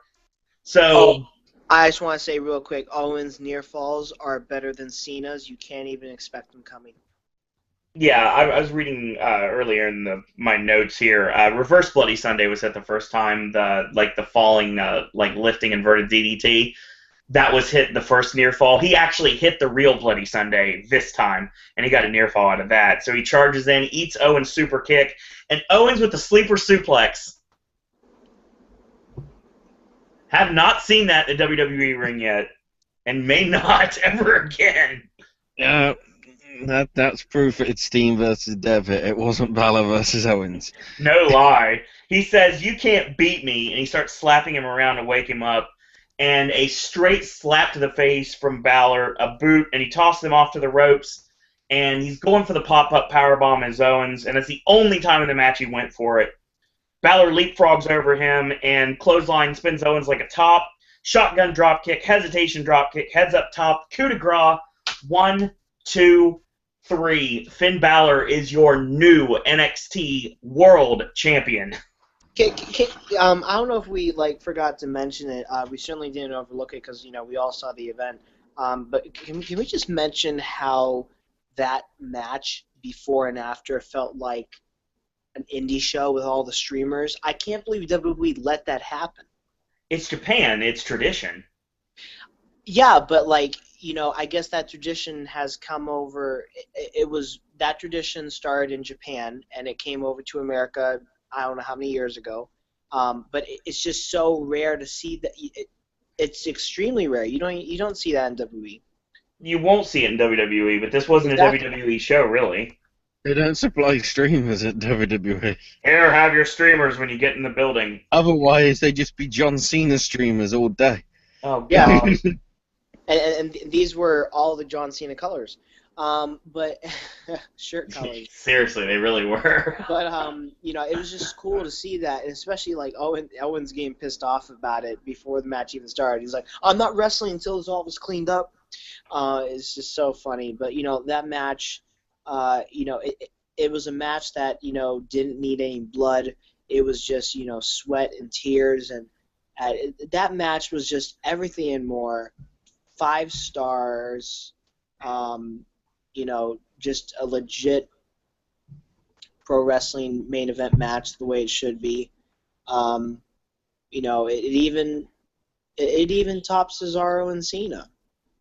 I will say right now, this will be the best wrestling match WWE will put on this whole week. Or this whole year. Well, I don't know what's going to happen in New Japan tomorrow. we do I'd know. say of the weekend, but Where does the week start and end for you? well, obviously Does it we have start Raw or Monday SmackDown. and Sunday, or does it start Friday and then Thursday, or what? We'll go Friday to Thursday. I'll use my work schedule. Oh, you just ruined my chances of putting Cesaro in that one, then, you bastard. I'm sorry. I'd say the Cesaro match was better Overall, probably. with Cena, and But I think it's not the best match that either guy has done, I'd say, because I Yeah. think that number one contenders match that Balor had with Neville. Oh, was that match better. was awesome. Yes. Yeah. Balor had a great And match against Tyler Breeze, obviously- too. Take your pick on Steen versus Cena. No lie. Oh yeah, definitely with that. But Whichever one. Whether you want him to win or lose, whichever one. Yeah, no lie. Well, I guess we could agree on that. Cesaro versus Cena on Raw was a preview of what we were going to expect at Beast in the East. Then, if we look back at it that way. I want Owens and Cesaro now. On Raw, where it actually gets time. Well, someone said on Twitter during Raw, Owens. Why do I keep saying Owens? Cena. I guess I do want Owens and Cesaro, but Cesaro and Cena. Someone said they want a three-way match. I wouldn't have a problem with that. Same here. Cena's now gets so U.S. Open Challenge is now open to more than one person. The problem is, if you have a triple threat, then that means technically no DQ. Yeah, it's true. So then there'd have to be a winner, and I don't think that's what you want to do at the minute. No, not at all. How? Look at last night. The main event, which was title for title, ended in DQ. Because you had to do it that way, because it's a way to save face. Yeah. I say that it was done really well. Putting the title on Finn Balor in Japan was the right thing to do, without a doubt. If there was any place for Sami Zayn to win the championship, it was Full Sail. And if there was any place for Balor to win the championship, it's Japan. No, let's be honest. There was another place that Sami Zayn could have won the title. Honestly, Aaron knows what I'm saying when I say this. That crowd was so hot for it. If they would have put it in any other building, I don't think it would have had that WrestleMania type reaction. Yeah, no, it really didn't have that reaction. Like with a crowd of 500 or so. Okay. You want to put that match in Canada? No, I want to It's put it in California. Reseda, California, California, the American Legion Hall. They could have. Okay, that's the only other place I can honestly see that would have worked. If they would have put it. That's the same number crowd that you'd roughly get, I'd say. Yeah, I agree with that. And again, there's more room at Full Sail. So. Yeah, agreed. It was the right place to do the title change, and I think that Japan was the right place to do this title change. Now the question is, how long is Finn Balor going to be the champion? Well, I guess Noel Foley said on the Ringside Collectibles episode this week that it would be a win-win if Balor would have won or Owens would have won, because it would just be a great match overall. And everybody was right that predicted it was going to be a fantastic match. Exceed my expectation. I didn't know it was going to be that good. Oh, it's awesome. What I was going to say? Oh, yeah. Balor, you can't really bring him up to the main roster with the NXT Championship, because then that's kind of repeating what you did with Kevin Owens. So I think, sadly, he's going to be champion for quite a while, and it's going to be quite a while until we see him come up to the main roster. I think you're right on one of those, and I think you're wrong on the other one. I don't think he'll be champion for a while. I think they have to give Samoa Joe a title run, too. Yeah, no, they will, but obviously, if we want to predict how long Balor's going to be champion for, he'll be champion through August, through NXT TakeOver. I think that, honestly, at this rate, if they want to go that direction, because it's perfectly fit in the storylines, I think you have Hideo Itami take the title off Balor, and that sends him to the main roster. But then, who would take the title from Hideo Itami? Certainly not Samoa Joe. Huh? Tyler Breeze? That's what I want. This is where I have to reveal my hand, Owen. Okay. After seeing Hideo showing up in the crowd, I immediately said to Owen, yeah, you know what could happen here. Either during or after the match, Hideo jumps in the ring and beats the crap out of Balor. Yeah, that would have worked if he would have been able to be in ring shape. I think he's still hurt. True, but you know why, don't you? Yeah. It was Balor that attacked. Yep. Itami. That's exactly right. It wasn't Owens. It was Balor. And you honestly could play it up like a Dexter thing, because it wasn't Finn Balor didn't attack him, it was the Demon that attacked him, and the Demon is the one that's taken over Finn Balor. That would be a great twist. Actually, if you guys were right on that, I would bash you guys for spoiling it. Just like Triple H. Okay, Triple H, change the title of your Periscopes a little next time, because I thought not I thought. I'm talking out of context here. I'm like, I don't even know where my mind's at right now. I'm the he should have changed the title of his Periscope from new NXT Champion Crown, because I saw the Periscope come in saying new NXT Champion Crowd. During the match? Yeah, before the match was even over. I'm like, Yeah. come on, Triple H, come on. Just like I think that it's a possibility that after Brock takes the title off Seth Rollins in 2 weeks, that after Kevin Owens defeats John Cena for the U.S. Championship, the show ends with Owens and Brock face-to-face, and that leads to their match at SummerSlam. Oh, my goodness. But the NXT TakeOver show the night before kind of throws a little wrench into that. Unless that's where Owens gets his rematch, and he leaves, he walks into SummerSlam with both championships. Probably. I mean, Triple H said he wanted to make that weekend big, and he did make it big. I mean, that weekend's probably going to be the equivalent to WrestleMania 31. They might even have coverage of SummerSlam Access, but they stopped doing SummerSlam Access last year, didn't they? Well, SummerSlam's the real WrestleMania of the summer. That's what they tried to build it up as since day one, and there's been a lot of throwaway SummerSlams, but by and large, SummerSlam is the second biggest event of the year. Right. So that's what I'm saying. So hopefully they'll give the coverage like they did for WrestleMania, where we all went crazy on trying to cover it. I know I did. I was so over WrestleMania 31 after Sunday.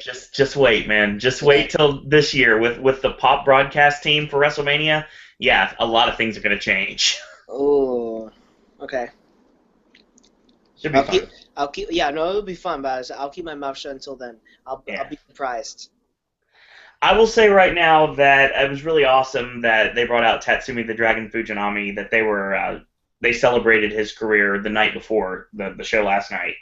And they had a really awesome ceremony for him, which they showed a little bit of on the network.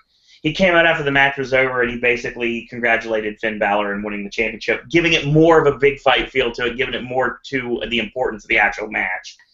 And then, of course, this part of the show ends with Kevin Owens looking at Finn Balor extending his hand. And they didn't do an attack or anything like they could have done. This wasn't a WWE-style angle. This was, you put your hand out, and obviously Kevin Owens does not respect the code of honor, and why should he? Because he's Kevin Owens. And he basically flicks his sweat at Finn Balor and leaves. Yeah, it was another great heel move on Owens' part, and this was like Owens was just shining through this match, being a heel. I mean, I said it on. I put a lot of words in all caps. For all good reason in my tweets during the shows, because he's a master at being heel. Oh yeah, and it's funny because he knows that Japanese crowd. He's worked in front of them numerous times, so he knows how to get a reaction from them and any other crowd he's in front of. Right. That's the mark of a professional right there. I will say right now that, like I said, they didn't go with like the beatdown or anything like that. He could have attacked Finn Balor and got his heat back, but they didn't have to go that direction. And I really think when he comes out on Raw in 2 days, it'll be, you know what, you got lucky, you'll never get lucky again. And then I would say he would challenge Finn Balor for a rematch for either the upcoming NXT tapings or for the takeover that's going to be the night before SummerSlam. Oh, yeah, no. Save that rematch for NXT TakeOver. I would. Yeah. Because that's when Enzo and Cass gets tag titles. Yeah. So, you would have, of course, Balor retain at NXT TakeOver, and then you have Enzo Amore and Big Cass get the tag team titles. Do you think we're going to see the Vaudevillains versus... I mean, we're not going to see like the Vaudevillains going for the tag titles. We're going to see Enzo Amore and Big Cass actually go for them again and win them. Well, the Full Sail crowd are wanting to see Enzo and Cass win the titles. I think that the Vaudevillains are going to be working with Blake and Murphy in the meantime. Yeah, because the Vaudevillains to the crowd in Full Sail, or at least online, say that the Vaudevillains are really overlooked. They are, without a doubt. I really enjoy their work. Yeah. I mean, it's very familiar, and people that are listening at this know what I'm talking about, but when it comes down to it, I think that they're a great tag team, and I really wish they would do more with them. Another person that I think is criminally underutilized is Tyler Breeze. I really hope before he gets brought up to the main roster, whenever that does happen, I hope they give him a run with the title. He needs it. I mean, But I also noticed he's voicing his displeasure online lately. He's talking about how angry he is about the way that Owens has got brought up. It's nothing against him personally. It's just the fact that Owens has got brought up so fast, and he's been stuck in like FCW and then NXT. So yeah, but you know that's not going to get on the good side. You can't do that. no, Can't do that. So he needs to be patient. His time will come, and it's nothing. It's not like there's nothing special about him. no, there's a lot of great things about Tyler Breeze. Exactly, but there's just stuff that clicked with Sami Zayn and Owens, and how it connects with the crowd, and Breeze connects with the crowd, but just not on a level like Owens and Sami Zayn do. You watch when Zoolander 2 comes out next February. You'll see him on the main roster. Yeah. Mark my words, you will see him, whether it's a match like they've done on Raw before, like the tag matches on Raw, or if it's just him getting brought up to the main roster, you will see Tyler Breeze on Raw by February to promote that movie. Right. Because that's basically what his character is. Ashley, any thoughts before we move on to the actual show match, the end of the show? The dark match. Yeah. Let's get to the dark match. Okay, real quick, I'll say right now, I said this on Twitter, and it does ring true. John Cena is the name. I saw all the fans in the crowd that were wearing the Cena shirts. They were all in like one area, kind of like the Chad Cross Mojo Rawley fan club, but still, they were there, and they were like giving Kevin Owens the business. I thought that was cool. And Owens found the guys and went right to him and got heat off of them, because that's what you do sometimes. So, we do this match. I understand this being the main event. There's no title on the line. There's no importance to this match at all. It's just the fact that it's John Cena. And that's a big enough attraction for it to warrant being the televised main event. The match on its own right was basically a much more elongated version of a house show dark match that ends right after Raw does. It makes no sense for storylines, makes no sense for anything. It was just basically there to get all four of those guys on the show. Yeah. And I know this will probably be like the wrong thing to say, but I'm going to say it right now. The match should not have happened because I would have done different things with the other guys. I totally agree. And for anyone who actually enjoyed that match, just like Eric Young said after Slamversary, Here we go again. that is sad that you enjoyed that match, because this is a match that went way too long for a person like me who never takes a piss break during a main event in WWE's eyes. 35 times. This one. No, I only took one, and the fact that I took one and I spent less than 5 minutes, I came out and the match was still going on, and then I was delighted to a black screen and then a graphic of Japanese language, and it was a technical difficulty, and it went away. I'm like, no, please stay on my screen because I don't want to see this match anymore. Well, they were running the show live because obviously Japan doesn't have the network. They were running the show live on J Sports, and I think that was a technical glitch that had to do with J Sports. Right. When that happened. I wouldn't mind if it didn't come back on, because obviously the show could have ended with Owens flicking his sweat, and that would have been when the NXT logo comes up, and then he walks out and Balor celebrates, and that's the end of the show. NXT logo? Is this an NXT event all of a sudden? You might as you noticed the ring apron was NXT, so for that match, so yeah. Oh yeah, that's true. I will say it was the more important of the matches. Obviously, Cena's the U.S. champion, but he doesn't have his title's not on the line.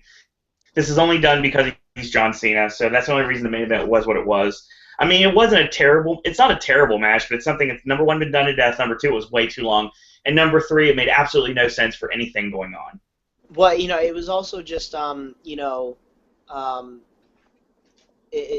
was too long, and it may have not been a bad match, but it was a match that nobody cared about, and it was so funny on social media after Owens and Balor was said and done, and people learned about, even though this match wasn't really advertised, the Cena and Ziggler versus Barrett and See, it was such a forgetful match. I forgot who was Barrett's partner. It doesn't matter. It was Yeah, exactly. it was Kane. So, yeah. But still, I mean, okay. Here's the thing. Yeah. Kane should have fought Lesnar, like Ashley has been bringing up for weeks now, because it makes perfect sense. Mm-hmm. It would have been a plotting big man match, but I wouldn't have mind seeing Brock squash Kane. That would have been fine. Oh yeah, Kane. That was the other. Yeah. I mean, Cena could have faced Barrett, or Dolph could have faced Barrett. That would have been fine. And John Cena could have done an open challenge and have it accepted by a Japanese wrestling talent. Right. That's what I would have done. No, I doubt that. Why not? I know they were doing tryouts these last couple days, so why don't they just showcase someone new that the crowd actually knew?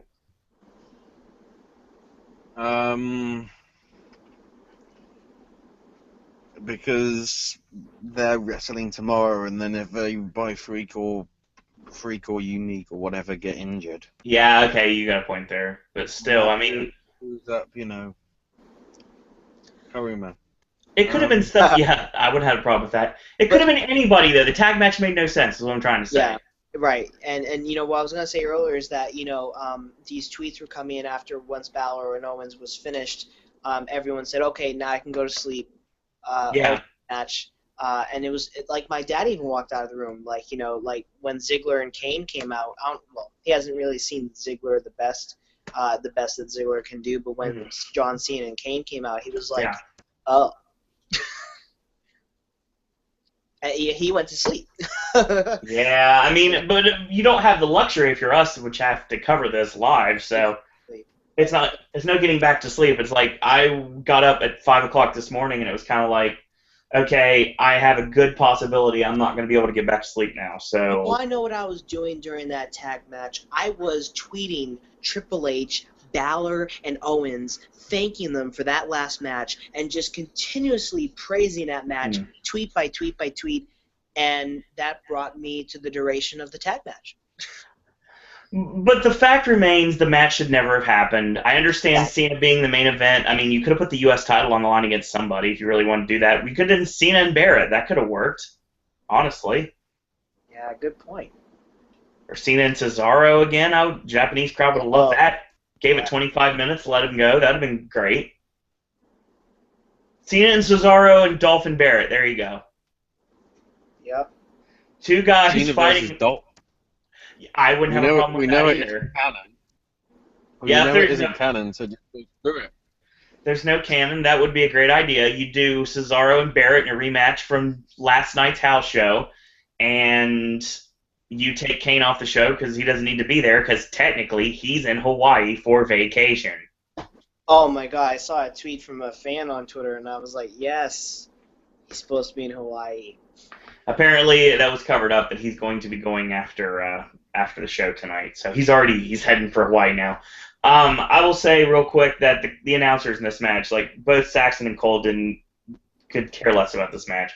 They started talking about like Japanese wrestling talent at this point, and they're bringing up like Japanese like shows, like WrestleFest '91 and like the Wrestling Summit in 1990. Didn't bring up that North Korea show that had over 100,000 people or 200,000 people come to it. That was headlined by, I believe it was Inoki and Flair. What? 200?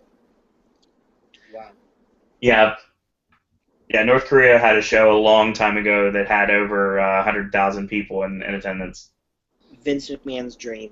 All they got to do is put it at Ohio Stadium in Columbus, and there you go.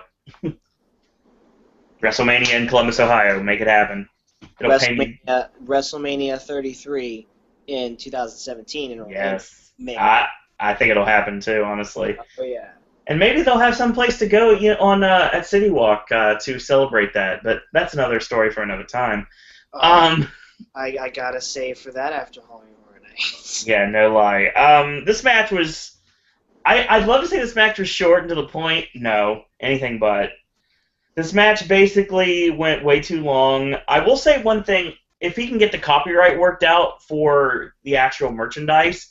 The Dolph Ziggler Motley Crue gear that he was rocking, I could totally see this being something that he uses to promote because it was said DZ Crew gear. I thought that was cool, really cool, and I thought that would be something that people would buy. Right. Because they're Motley Crue fans. But still, I mean, I really enjoy that Well, gear. when Motley Crue finish the final tour, I think they'll be desperate for money, so they'll just go, yeah, you can have that, Dolph. I mean, it's anyone's guess if Dolph's going to stay with WWE or not. I mean, there's like every day it seems to be a different answer, so you never know. If I was him, I would leave. I would not sign a multi-year deal.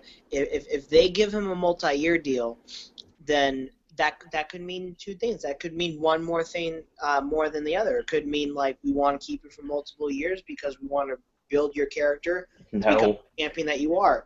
No. Or it could mean more of the other thing, which is like we're going to keep you down. We're gonna keep you so no one else can have you and utilize you the right way. Yeah. WWE do not want to use Dolph Ziggler right because obviously they're not. Say what you want about the guy, but honestly, in the ring, the fans really buy into him, and he would definitely be a huge presence if they put him in the main event picture. But it seems like it's going to hurt their pride if they do that. They're going back against what they think is true. So Dolph Ziggler, I don't think will ever get in the main event again, and that's nothing against him. It's just the fact that he's been held down so much, it's not even funny. Right, and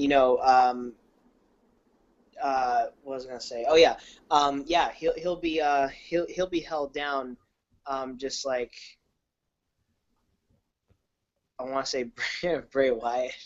At the end of the day, it's all about money, though, and if Dolph he has to support himself. Obviously, he's doing the stand-up comedy deal, which is making him a little bit of money on the side. I get that. I mean, I'm sure he can get some acting gigs if he really wanted to. So I would think that he'll be fine if he left WWE. I'm sure he could really demand a lot of money for indie dates. Oh, he would be, and if he went to TNA, he'll end up like EC3 champion.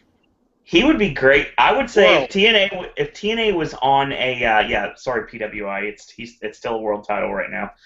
But I will say that when it I thought you'd like that, Ashley. Oh yeah, yeah.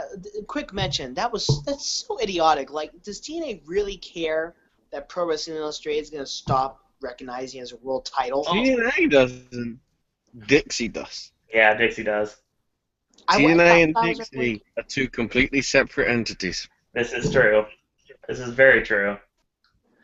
I will say right now that if you didn't grow up with the after mags like I'm sure Ashley and I did, when it comes down to it, like the Pro Wrestling Illustrated, you waited for it every single month, and you got to see arena results. You can't go to live shows. You could find out what was happening on the non-televised shows and the dark matches you never knew anything about. And of course, the PWI 500, the worked 500 wrestlers that are tops in their industry.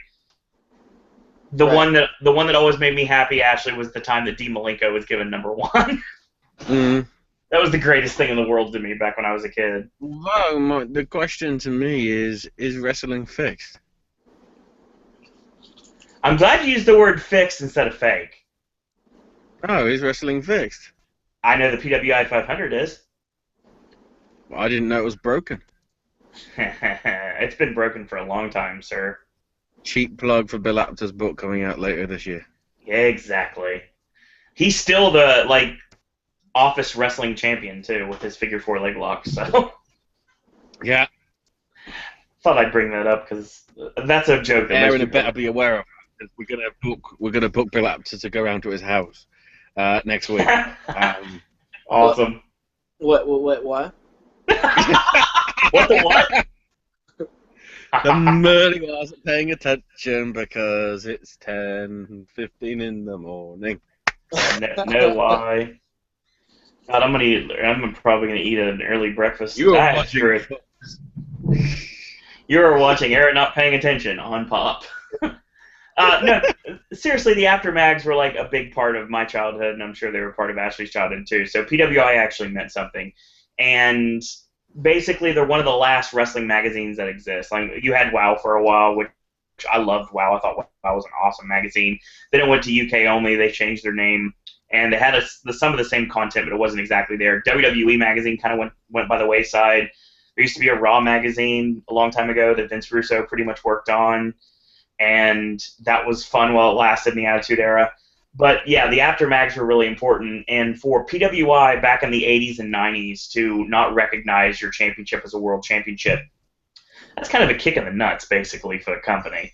Well, Now- Joey Styles tweeted out, I believe 5 hours ago now, should NXT become like a world championship? Because he thinks Balor is the NXT World Heavyweight Champion. Why do you think I just called it the NXT World Title? Oh, Aaron wasn't paying attention again. Well, Hey, seriously, I'm drinking this cider. Is it somehow going via microphonic osmosis to you, Aaron? Because it sounds like you're getting the effects of it. I love this. I've got to drink more now.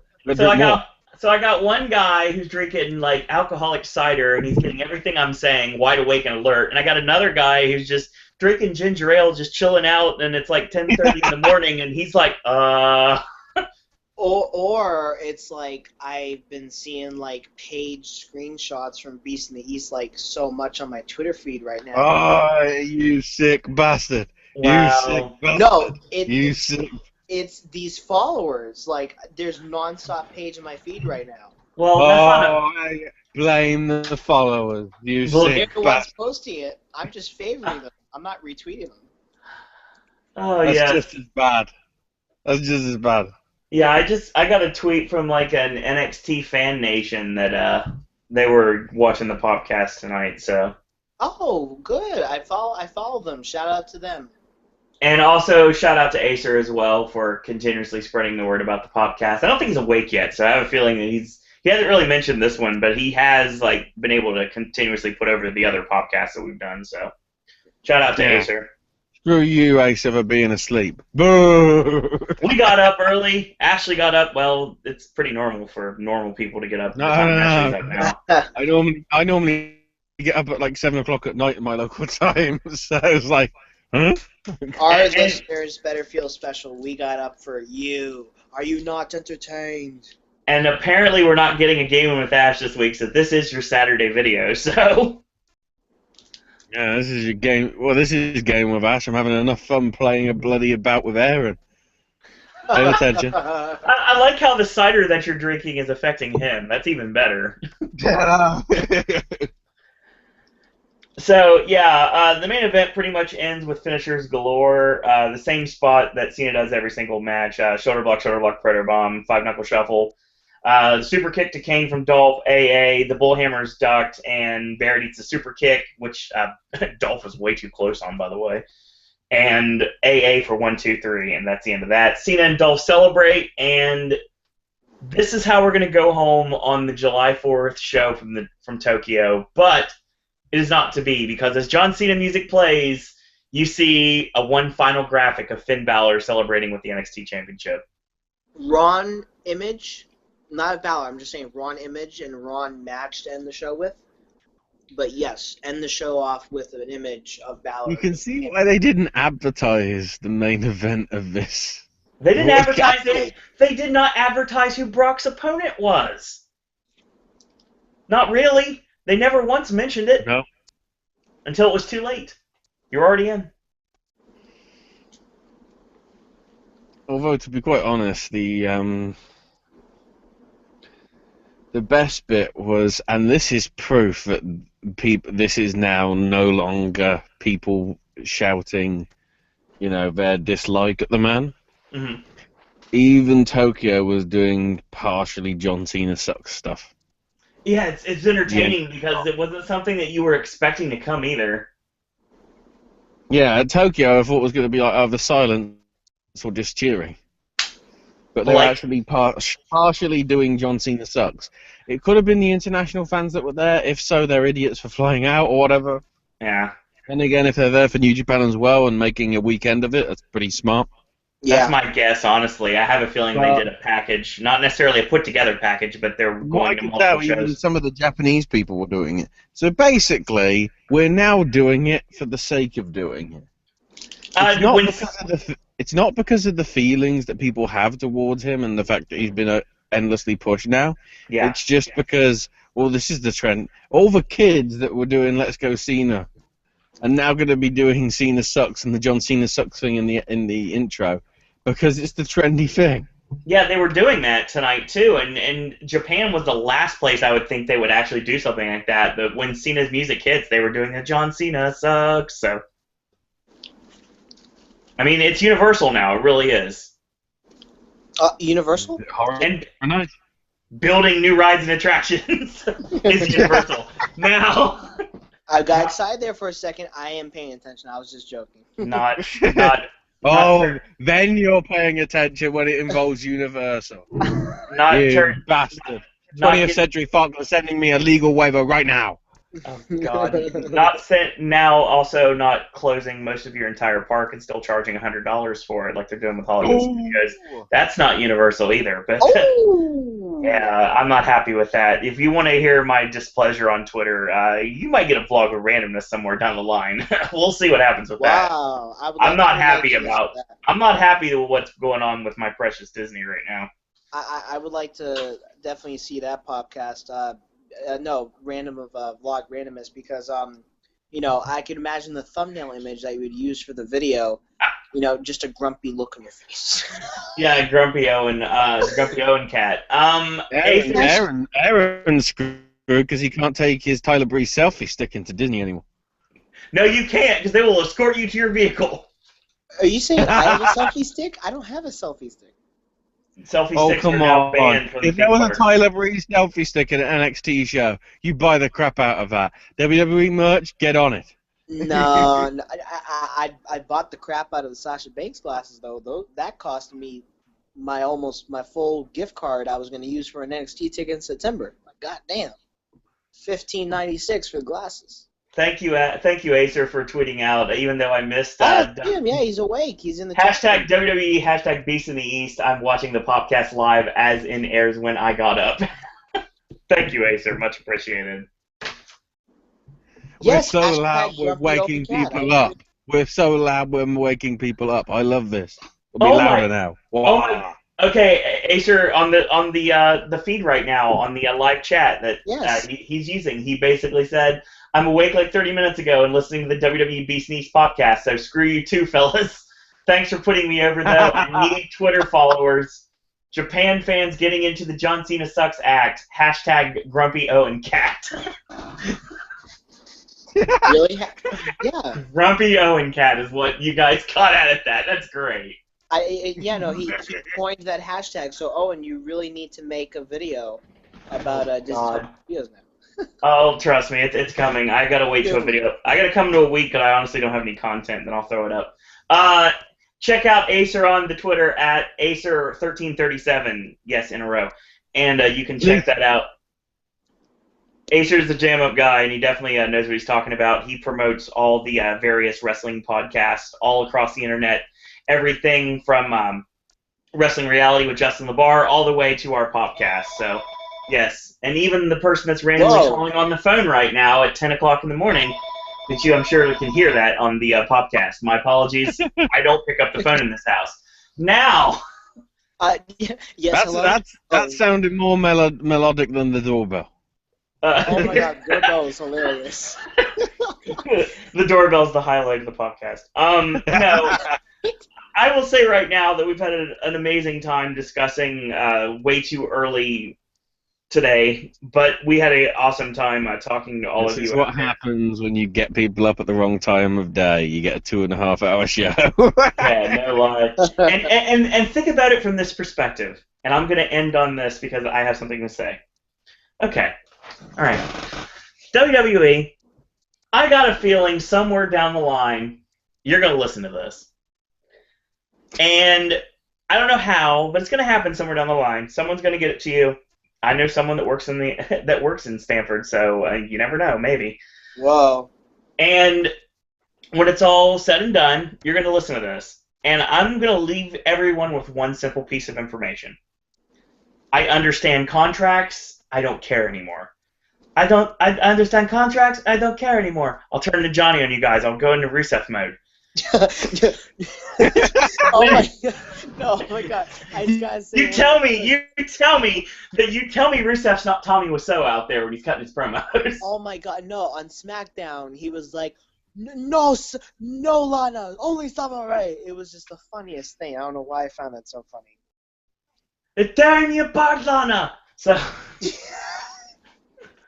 And then all of a sudden, you see one person at ringside with a spoon. Anyway, I did not hit her. I did not. I did not. Oh, hi, Mark. Where's the camera? I need to get on television. Now, Wait, I, Undertaker's a cameraman? Rusev needs to come out and literally go up, and the camera gets right up in his face, and he goes, "Oh, hi, Marks. I'm getting ready to cut a promo now." The Room references at 10:30 in the morning. Shout out Juliet Danielle. Check her out on YouTube. I will say right now, if you take anything from this podcast other than apparently hashtag Grumpy Owen Cat, and the fact that I'm displeased about how Hollywood Studios has become a shambles, I will say right now that take this into effect. I understand contracts, I understand how things work, I don't care. When it's all said and done, get rid of 3-hour Raws. Yeah. We don't need 3-hour Raws, we don't need 3-hour 15-minute Raws, we need 2-hour Raws. They need to be a lot tighter on the production, and we don't need to have 1,000 different recaps. I don't care about Joe Blow that shows up an hour late because he missed his bus to get home or he didn't get off work in time. That doesn't matter. There's the internet for that. There's Twitter for that. I'm sure you probably could be getting Twitter feed messages on your phone or something. We don't need a billion recaps. That's what SmackDown's for. So give us real wrestling. Give us good storylines. Put it all in a tight little 2-hour package. Don't have overruns. My God, 3-hour Raws are slowly killing me. Don't forget, I turned completely tuned out of WWE from December all the way to WrestleMania because of stuff like this. Don't make Owen tune out again, because he will. Yeah, I will. No, I can't. I'm kind of destined now, except for when I'm in Orlando. I think he's bound and gagged by chains. Yeah. Except for when I'm in Orlando in September, October, and technically November, I'll probably miss those. We'll figure out a way to make them happen somehow. But other than that, I'm not going to miss anymore because even if the product sucks, I got a way to voice my displeasure now, and I don't have to do it alone.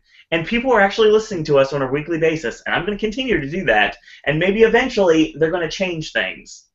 Oh, crap. You hear that, WWE? And I hope so. He's not listening. Because 2 hours is enough for Raw. It really is. I mean, 1 hour is not enough. 2 hours is enough. I mean, if you want to do 2 hours and 15 minutes or 2.5 hours, that's fine. But don't give no more 3-hour Raws because there's way too much padding. I'm all for. Triple H is all for that. If somehow we had Triple H on this podcast, he would agree with you. I'm sure he would. I'm sure everyone would agree with me. No one wants 3-hour Raws. You try to book a 3-hour TV show. He said it's hard. It's really hard. Yeah. But here's the thing. I agree totally 100%. I'm not gonna even try to disagree with you that Raw shouldn't be 3 hour. Raw shouldn't be 2 hours.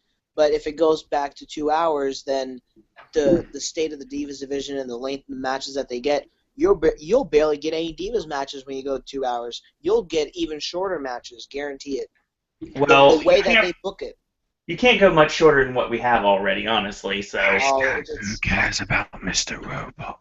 Yeah, exactly. Who cares about Mr. Robot? Exactly. I will also say right now, if they really want to stick with the 3-hour format, why don't they just do the first hour as a showcase show, kind of bring superstars back, but do it as with Raw. Because they used to film it they film it the same night. They might as well put it somewhere. So why don't we do superstars the first hour, and that's where you can do your Divas matches. You can introduce new talent, and then the 2 hours of Raw. I think that would work as well. If they want to keep that 3-hour block. So basically have 2 separate shows? Pretty much. Don't forget Raw and Warzone. Don't forget Raw's War and Warzone were 2 different hours of the same Monday Night Raw broadcast in the Attitude Era. Yeah, no, I think Raw's going to be... Yeah, eventually Raw's going to go back 2 hours, and I don't think anyone would be disappointed. If there's fans disappointed when it goes back to 2 hours, I'll quote Eric Young. That is sad. Just look at the ratings, honestly. They're going down. The ratings are going down every week, and there's a lot of crap that's on Raw Monday nights. I mean, that's how it works. I mean, I tuned out of SmackDown because it's basically Recap City. Right. The ratings are going down in the spot when they should be at their highest. Exactly. Because they're not going up against ice hockey. Right. They're not going up against NFL. Even without competition, the ratings... They're not going up against NBA. But They've but got no competition and they're still losing. but Ryan Clark said it best on Facebook. Professional wrestling as a whole is suffering right now because ratings are down across the board for every company. Yeah, I mean everybody's ratings on Wednesday night with everything running, all those ratings were terrible overall. Like wrestling's in a slump right now. Even though it's in a booming period because you have all these companies going on TV. Yeah, but too much is oversaturation of the product. Yeah, it says a lot that there's been more celebrities and famous people at the last 2, possibly 3 PWG shows Yeah, Sofia Vergara taking than there selfies has ringside. been on Raw for the past 2 to 3 months. Yeah, well, I think okay, well here's a good point. I think the reason why we're seeing so much celebrity involvement is that, I think deep down inside Vince McMahon wants to make wrestling, even though it's sports entertainment, he wants to make it mainstream again. He wants it to mean something. And then that's what all these companies want to do. NXT rarely ever, I don't even know if they ever even had a celebrity involved in their stuff. But they'll slowly get into it because, I mean, that's what WWE did get mainstream, back in the 70s and 80s, is all celebrity involvement. So maybe it's history repeating itself. Is for these companies to, yeah, you can be different, but, have celebrities involved and you'll try to get, mainstream. Like Lucha Underground, I don't know who you would have involved as a celebrity, but, they have bands involved. Danny Trejo. Danny Trejo, there you go, yeah. That makes perfect sense to me. Yeah, no, it does. Especially, he's probably friends with Robert Rodriguez. Machete comes out at Lucha Underground. Yeah. Real quick, before we go any further, I do want to mention there was a video that was just posted on interwrestlingnerd.blogspot.ca talking about John Cena being there when Finn Balor was being congratulated by both Adrian Neville and Cesaro. I thought that was really cool to see Cesaro, Neville, and Balor in the same place, and Cena comes in. That just puts the icing on the cake. So Balor is definitely going to have a really awesome reign, no matter how long it is. So stay tuned. It's going to be some fun stuff from this moment forward. Oh yeah, no. I saw those videos coming. I can't wait to watch them, especially Brock Lesnar because he rarely ever talks. Yeah, he basically said he's going to take out Seth Rollins.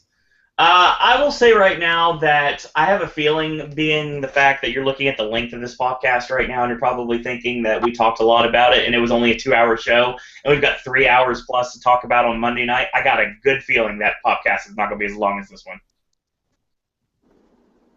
Oh, Well, this no, coming we up. care about this product. We really... Okay, for those of you out there that listen to the Unstoppable podcast, first off, we apologize for it. There's a lot of content that got cut out of it. Granted, it was a lot of really random content talking about TNA and everything, but still, it was stuff that was done live, and Google Hangouts just had an issue with everything across the board, and we lost most of it. It was only like an hour and 40-minute podcast. And trust me, we went a lot longer than that. All three of us can vouch for this. That was like a 3-hour one, I think. It was an over 3-hour one, exactly. And other than Horror Nights, which seems to be the longest ones, it was a really long podcast, really involved and really well structured. Because we care about this product. Oh yeah, absolutely, no doubt. And just so everyone knows, after this podcast, we are going to tape Popcast through the end of the year, just like TNA is. Oh God! Oh, there goes my internet usage for the month.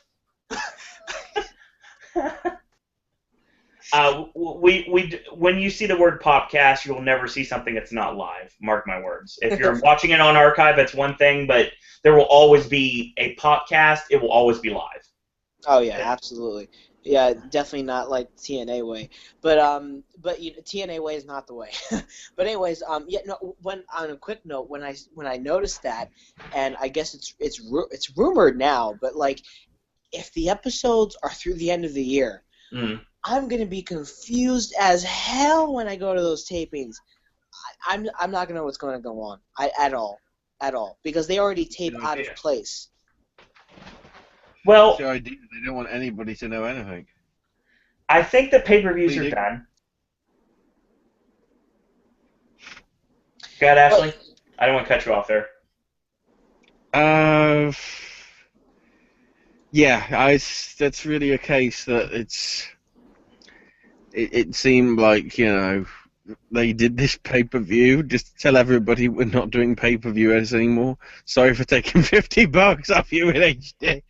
It was like what Miracle on 30 Massacre on 34th Street or like Greed. I mean, this is like the last pay per view for TNA, if I had to guess. And you're not going to see any more one night onlys on pay per view. You're going to see those probably on special episodes of Impact. And it sounds like they're going to tape all the way up until probably Bound for Glory, which I have a feeling will be a live event that they should do in the United Kingdom. But I heard that they're going to tape through December, and that yeah. means taping episodes after an event that's not even like done yet. WCW used to do that all the time when they were taping in Disney MGM Studios. So if fans pinpoint Dixie on that, and she keeps saying we're not WCW, that's not going to fly. I mean, like, okay, I don't believe dirt sheets anymore. But when I heard about them possibly taping through the end of the year, I'm like, okay, what company does that for one? And I was alive when WCW was around, but I just wasn't watching wrestling at the time because I was still a young kid. But something's up. Nobody tapes that far in advance. Maybe not, nowadays nobody tapes that far in advance. Yeah, WCW used to run they did like 3 or 4 months of their tapings, and basically, like I said before, they had signs that they would hold up. They would have an audience like cheer or boo who they wanted you to cheer or boo, and people could just leave at will. So you would see one person sitting there, and then the next match they'd be gone. You see people get up during the matches. Like sometimes at Impact, when the show goes a long time and they've taped multiple shows, you'll see people leaving in the background because they're allowed to leave, come and go as they please, basically.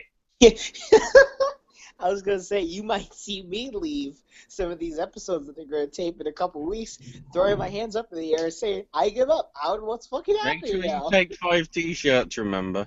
Yeah, take 5 T-shirts so we know where you are at all times. Yeah. Doing different T-shirts.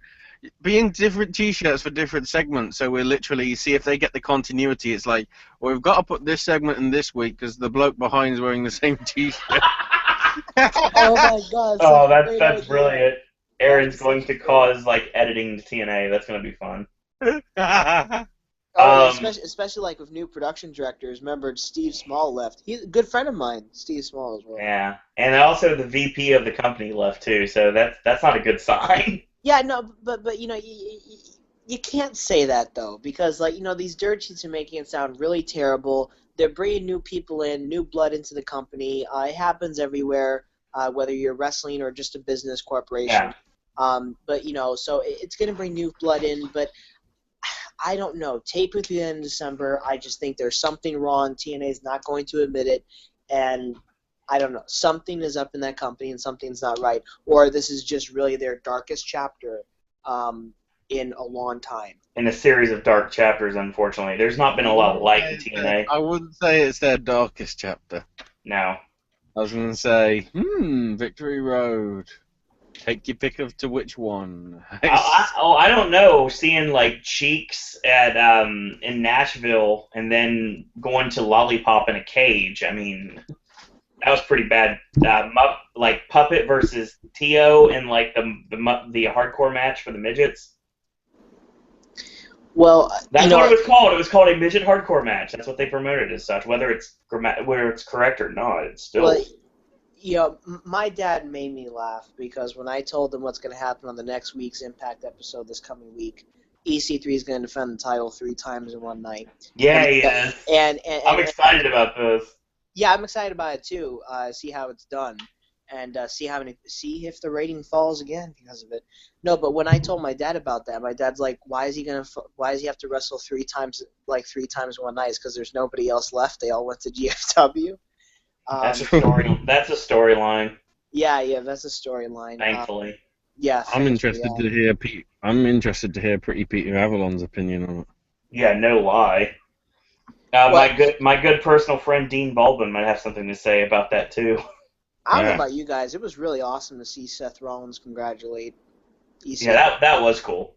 That was rare. I'm surprised that we even allowed that. But I mean, they both were in NXT at the same time for a bit, so. Yeah, and plus, Bob Ryder, Cowboy James Storm, I'm on the TNA people congratulating Balor this morning. Yeah, these were awesome matches, though. Respect.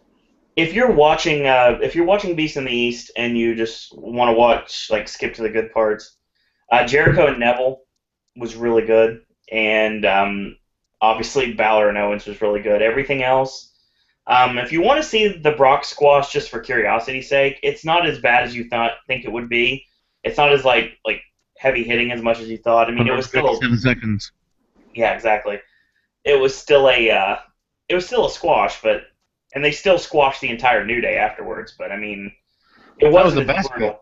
bit. Yeah, like I said, seeing Big E get herked up like that, like he was just like weighing like a bucket of sand, is basically what happened. But this squash did not hurt as much as Mark Henry went through on Raw. Poor guy. They don't know what they want to do with Mark Henry. God. Even on SmackDown, where I thought after his pre-match interview, I thought Mark Henry had a chance. Yeah, no. But no, not against Ryback because he's the big guy. No, he's the stupid guy. That's what I call autocorrect now. Is my Ryback autocorrect is what I call it. Autocorrect on my phone. So now we're delving into like forbidden territory. Now we're going into this is like the after party type. So that means we probably should call it on that.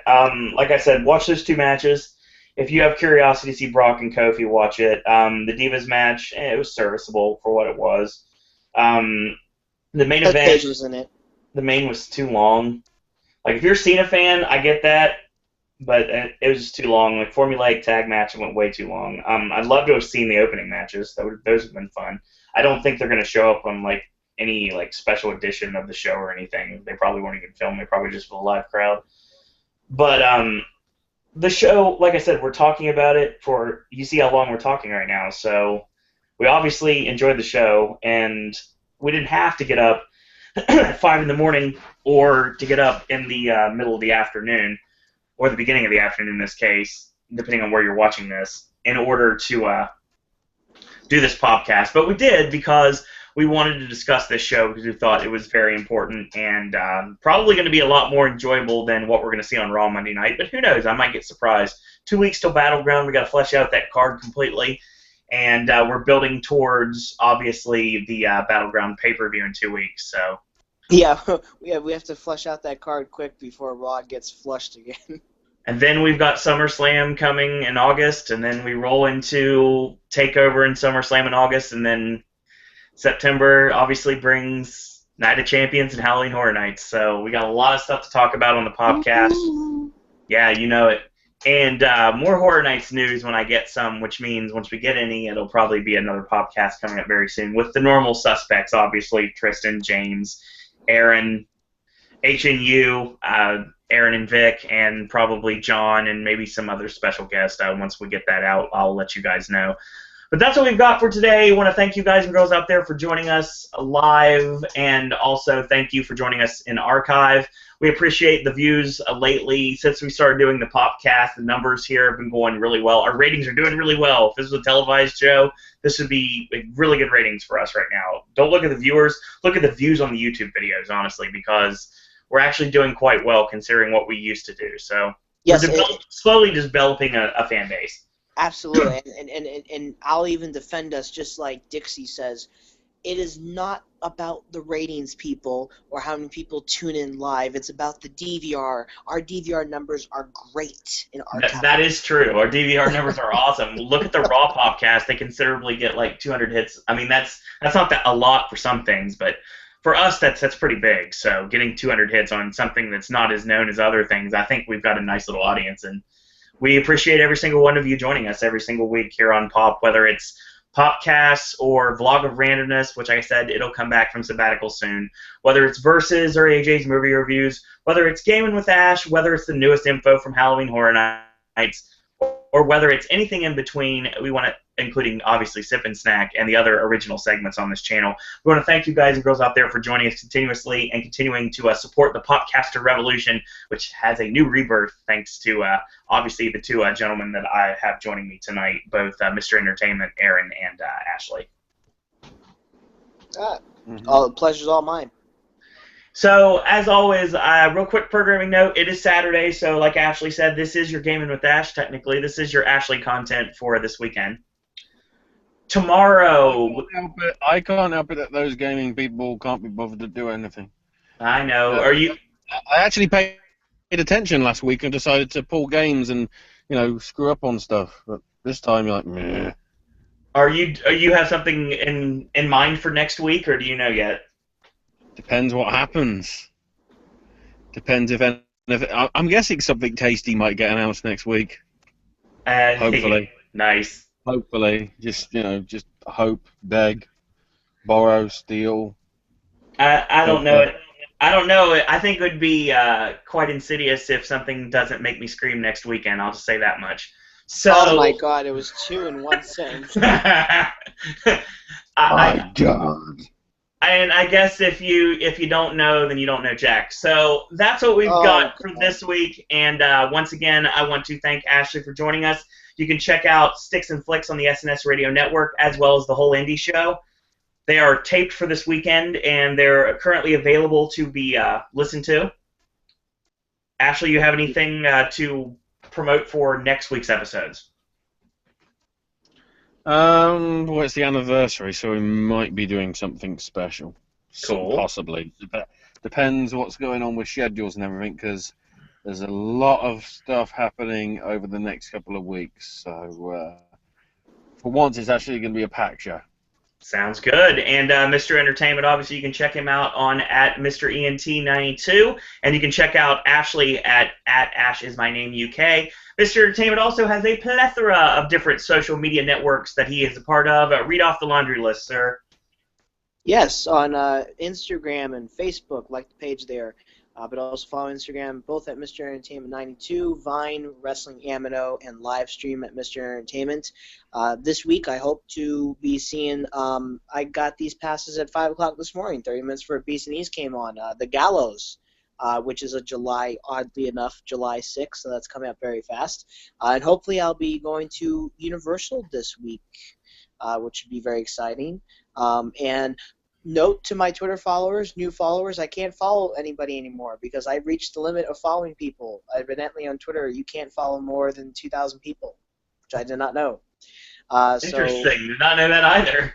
Very interesting. If you have to clean out people, that's what I'm having to do. Yeah. I'm like on an endless barrier of like 1,900, and every once in a while when it gets full, it's like, which do I not really care about anymore? Yeah, I think I may have to do that. So, but anyways, thanks to all the new followers, of course. I'm, I think, over 1,260 followers now. It's just awesome, the appreciation that I'm getting, especially, not just from my followers, but, from you, Owen, especially on these Popcasts. Really appreciate all that you do, and also, putting me over at the end of these Popcasts as well. Finally. And on Fridays as well, too. Follow Friday. Yeah, I know I drive everyone nuts with my Follow Fridays, but there's reasonings for it. Yeah, no, you don't with me. I always favorite the tweets, and I figured... What happened to farting Thursday? God. Ask Bull Dempsey. Now, and that's how we're going home on this one. Real quick, programming note for tomorrow. We're going to be bringing you a new Versus. We've obviously had a lot of epicness in the month of June. Our first for July is going to be a little bit bleak, to say the least. You guys might not want to be around sharp objects when you watch this video, because it may make you a little bit upset, to say the least. Your cryptic comment is killer. And next week, we're going to go animated, so we're going to brighten things up a little bit. Animals. So that's coming at you on Sunday. On Monday, the long-anticipated best of the half-year video for 2015 is coming up. AJ and myself are going to be talking about our favorite movies of 2015 thus far, and a week from Monday is going to be our most anticipated for the remainder of 2015 and possibly into 2016. I haven't seen his list, so I don't know. That's going to be a mystery until he reveals it online. The Raw Popcast will be joining you on 11:30 normal time on Monday night. We will be joined by, of course, some special guests, actually. One will be Cleveland, who the last time we heard him was on the Unstoppable podcast, the NXT one that got cut off. He was a blast. He'll be joining us. And Dr. Emmett Brown 1, that's right, Vic will be joining us from the Horror Nights Updaters. He is going to be a part of the podcast from this moment forward, barring like complications involving scheduling issues. But Starting now. Keep bringing that up. Yeah, I have to bring that up real quick. Obviously, Tuesday we'll kick you into our this video. That video will be up on Tuesday for archive. On Wednesday, NXT and Impact. We're going to talk a week ago when Ethan Carter III make a prophecy that I said for almost 2 years come true, and also when Finn Balor pinned Kevin Owens clean in the center of the ring in a tag team match that I'm talking about after he won the championship tonight. Yeah, I know. That's how it works with scheduling. Thursday, brand new Sip and Snack. If a tree falls in the woods and it exclaims that a certain person is now a champion, is anybody there to hear it? I know a lot of people that are happy. I'm definitely one of the ones that's happy about it because I prophesized this like a year and a half ago. I will say I'm happy, but also, what's the prospect for the future? it's anyone's guess at this point. It just kind of depends on the ratings, I guess, because it's a television company now. They're not really running house shows or apparently not pay-per-views, so they're just running a TV wrestling company. So we'll see what happens with that. So in essence, TNA now can compete with Lucha Underground because they're basically both televised wrestling companies. If they don't have house shows. Lucha Underground might be finished in a couple of months as well. Yeah, I know. So, real quick, also... The curse of everything, Owen. It's your fault. I know, yeah, I'm aware. So, yeah, I'm the reason Wade Barrett doesn't get pushed. Basically, we also have, like I said, Sip and Snack coming on Thursday. It will be focusing on cookies. I got some Oreo special varieties. We're going to go with those. Friday, AJ's movie... Yeah, exactly. Friday, AJ's movie reviews will be tackling Minions, Selfless, and The Gallows. Saturday, Gaming with Ash returns. Sunday, Brand New Versus, your cryptic comment. Right now is going to be... Anime. to be announced. Which means I'll tell you guys later once I figure out what cryptic comment's going to be. Wait a minute. Didn't you say it earlier? Wasn't it Killer? That's for this week. That's following week. That's tomorrow. Oh, okay.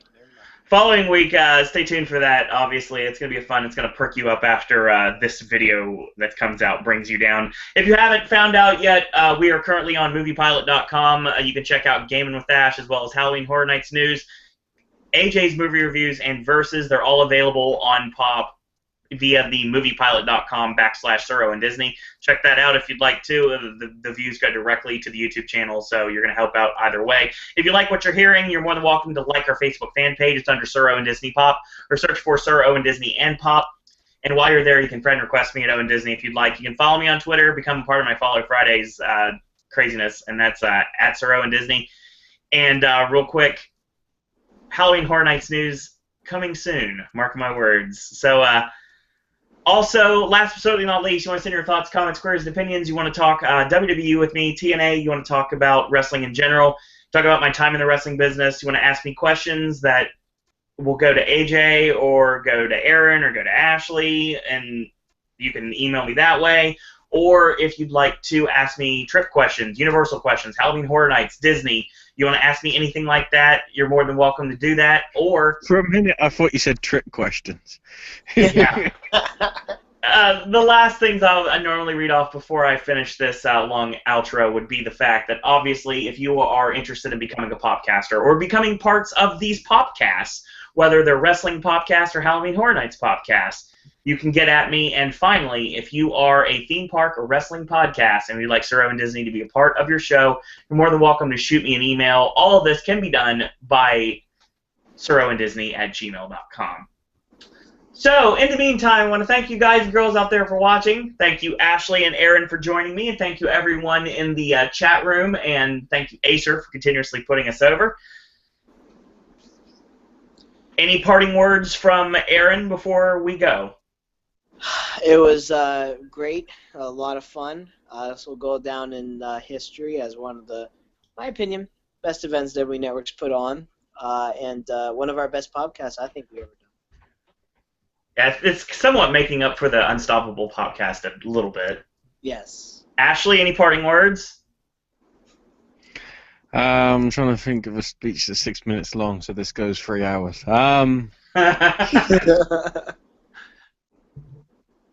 It's close enough as damn it. Enjoy, kids. And Although if you are listening, kid, piss off. nice. And get ready, Universal fans, because the Fast and the Furious is coming, and it may not be what you're expecting it to be.